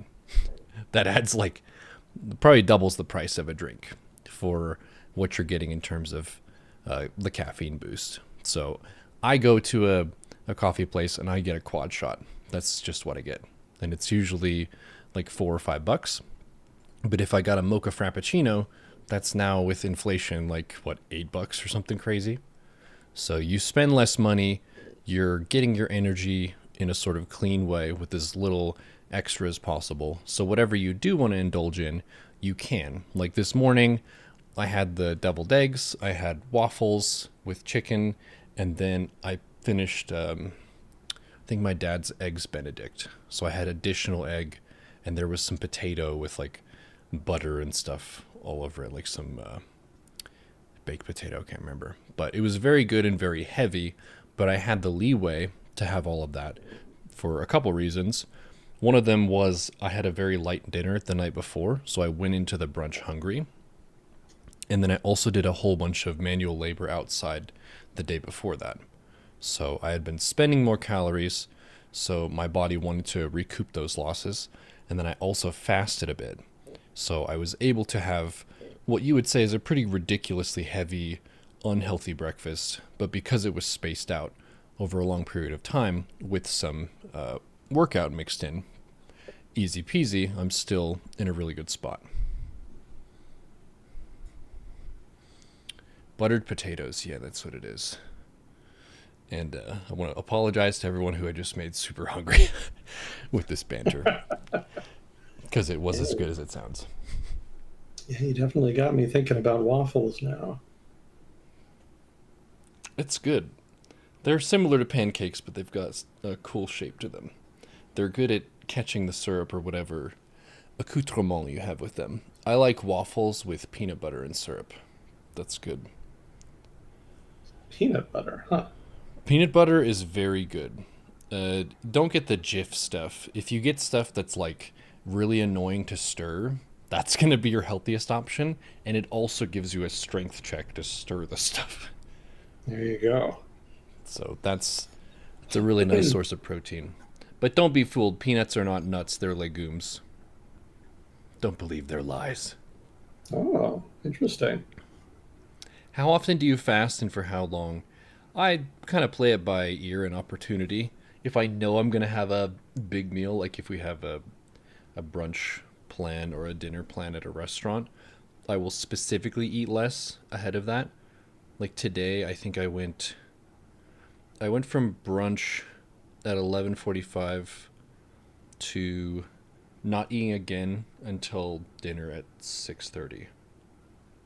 So that's a pretty big gap. Pretty big gap in meals. If you're having lighter meals, like something that's more plant-based and you have less heavy proteins in it, you could eat every 3 hours. So it depends on the density of the food that you're having. And you should slide it based on how active that you've been. And also if it's a holiday, like if it's Thanksgiving, go crazy. You know, that's the tradition. I'm not going to be a hard ass about holidays. Understandable. If you're sedentary, there's still stuff you can do. There's like upper body movements you can do. I would say that I'm not an expert in figuring out how to work around stuff like that, but any movement that you can get is good. There are also like people who are religious zealots when it comes to lifting or running, and they believe that their method is the best, and they will also shit talk other methods. Like they'll say that, oh, running is bad for your knees and it's unhealthy and you shouldn't do that. That's like, no, you're just using an excuse because you want to lift. You think lifting is the best. Lifting is cool. Running is not fun for you. And you want an excuse to not do so. That's fine. Okay, that's fine. You can say, I want to lift. I don't want to do cardio. That's fine. But to tell people, don't run. It's bad for your knees. How did we get to all the continents of the earth? We walked and we ran there. We used our legs. Your bodies adapt to stuff. If you start working out all at once and you just try to run a whole bunch before your tendons strengthen up, then yes, you will hurt yourself. But if you're running a healthy amount, listening to your body, stopping to walk or rest when you need to, it's a perfectly valid form of exercise. Like swimming is and lifting and so on. But like diet, diversity of exercise is good. On your Lamborghinis, that's right. But yeah, let me know if you ever want to like get a plan or something for working out. I'm an expert in finding mentally lazy yet surprisingly effective physical routines that you can no-brain your way through. Just build a habit, and then you're burning calories for the rest of the day. I'm kind of living proof of this because I'm a full-time gamer, and I'm sitting in a chair more than most people sit in a chair, but still magically like really tight with the fitness. And it's the inputs and the outputs, and yeah, your exercise, the diet that you have, And just finding joy in places that are also not food. Many people who have gotten very hooked on a certain game know of this. There are cases where when you're bored, you don't go for snacks, you go for the next WoW raid or something that it gives you like a mental reward that's not a physical addition to something that you have to deal with later. So finding those joys that you can savor that don't have a cost incurred on your body is pretty good. Getting some fresh air is good too. Going outside for a second. I went through DFW for a little bit on my commute back from New York. I was stuck there overnight actually. But Really? yeah, I was very close to calling you and seeing if you wanted to meet up. And I got to my hotel and I passed the fuck out. So I was quite tired. But Dallas Fort Worth, oh my gosh. As soon as I got there at the airport, there's a totally different vibe. Totally different vibe from New York. New York's a very efficient, cold, get it done. It's not as folksy. It's not as like warm and southern. I got off the plane in DFW and I found out that my connecting flight had already left before I even deplaned. So rip. But I go to the customer service desk and I'm like, all right, it's time to be boss Neuro. I'm going to choose someone out. We're going to get our hotel overnight. We're going to get our shuttle, all the stuff that they're legally obligated to give me. And I get up to the place in line. And the lady's like, next person, please. I'm like, so yeah, I missed my connecting flight. I was supposed to go to Rapid or whatever from New York. And yeah, I wasn't able to because of the delay. And she said, sir, I'm very sorry that happened. Because that was the fault of American Airlines, we are going to comp you a hotel for the night. And here's a meal voucher for you as well. And if there are any other questions, please let us know. I'm putting you on standby for the next available flight. And then if you don't get that flight, we also have a hard ticket for the next one, so you're guaranteed to get home. And I was like, man, I was ready to choose someone out, and you were just so friendly and nice and understanding of my situation that I will just quietly leave now and say thank you. But the vibe in Dallas Fort Worth is very good. So of places I've lived and places I've traveled to, Texas has a nice culture. I like it. It has its moments. Yeah. And DFW Airport is one of the greatest monstrosities ever constructed by man or beast. It's a whole city unto itself. It's pretty smartly laid out with the light rail. So there's one train that kind of takes you around in a circle to all the different terminals. So even though the terminals are spread out, they're still pretty close by time just because you can light rail from place to place and the thing is running all the time. You've heard bad things about DFW. It's fine. It's fine. Of airports, it's more navigable than Denver. Denver's fucking laid out in a big T, but you have to like run vertically all the way across. There's no shortcuts. I think there might be some shortcuts, but it feels a lot less efficient to navigate than DFW. That one you can just kind of circle around. Well, I'm sorry I missed you. Yeah, well, I may go through there again. I don't mind DFW. I was immediately fantasizing about all the different restaurants we could go to. I was like, where would we go? I've definitely got some places I could take you. Okay. We'll get a list and then we'll pick from the list whenever I'm rolling through.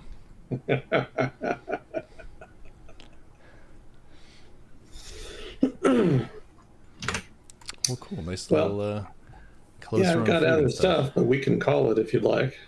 Yeah, we're a bit over 3 hours, so what did you have to give us a preview for next time? Oh, well, I was going to do hits and misses from the past year and then 2026 forecast. Nice. But I mean, forecast is just as good at the beginning of a new year than at the end of one, so it's all good. Yeah, and were you doing anything next week? I don't think I'll be traveling. It'll be the 28th of I'll December. definitely be around. Probably Sweet. playing Songs of Six again. Sweet. Well, cool. Well, thank you, chat, for joining us, and thank you, Agent Smith, for your time and your expertise, and thank you, Fuzzy Cold, for leading questions. And we'll see you on the next episode of Well Discussion with Agent Smith. Yeah. Like, oh, wait.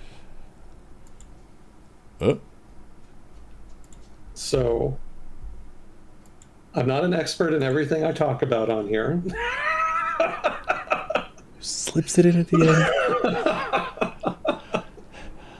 Oh, man, So I was if about ever to say you're... anything Go ahead. stupid or biased, please let me know. I want to know more. If I'm wrong, I want to know more than anybody. So participation by chat is encouraged in that regard. Man, I was just about to be like, I remember when Agent Smith was humble, but the success of this show has really gotten to him, and he's turned into an arrogant bastard. No, good stuff. Get it right at the end there. Can't say he didn't do it. Yeah. There's someone in the YouTube who's going to watch this VOD. He's going to be like, man, I can't believe he forgot the disclaimer after all these years. He really is over the hill. And then at the end, they're like, oh, phew, he still got it. Got to do it for good luck at least. Yes, sir. All right. Thank you for indulging me. You have a good night. You too. Well played, and we'll see you in the next one. Very nice. That's a wrap.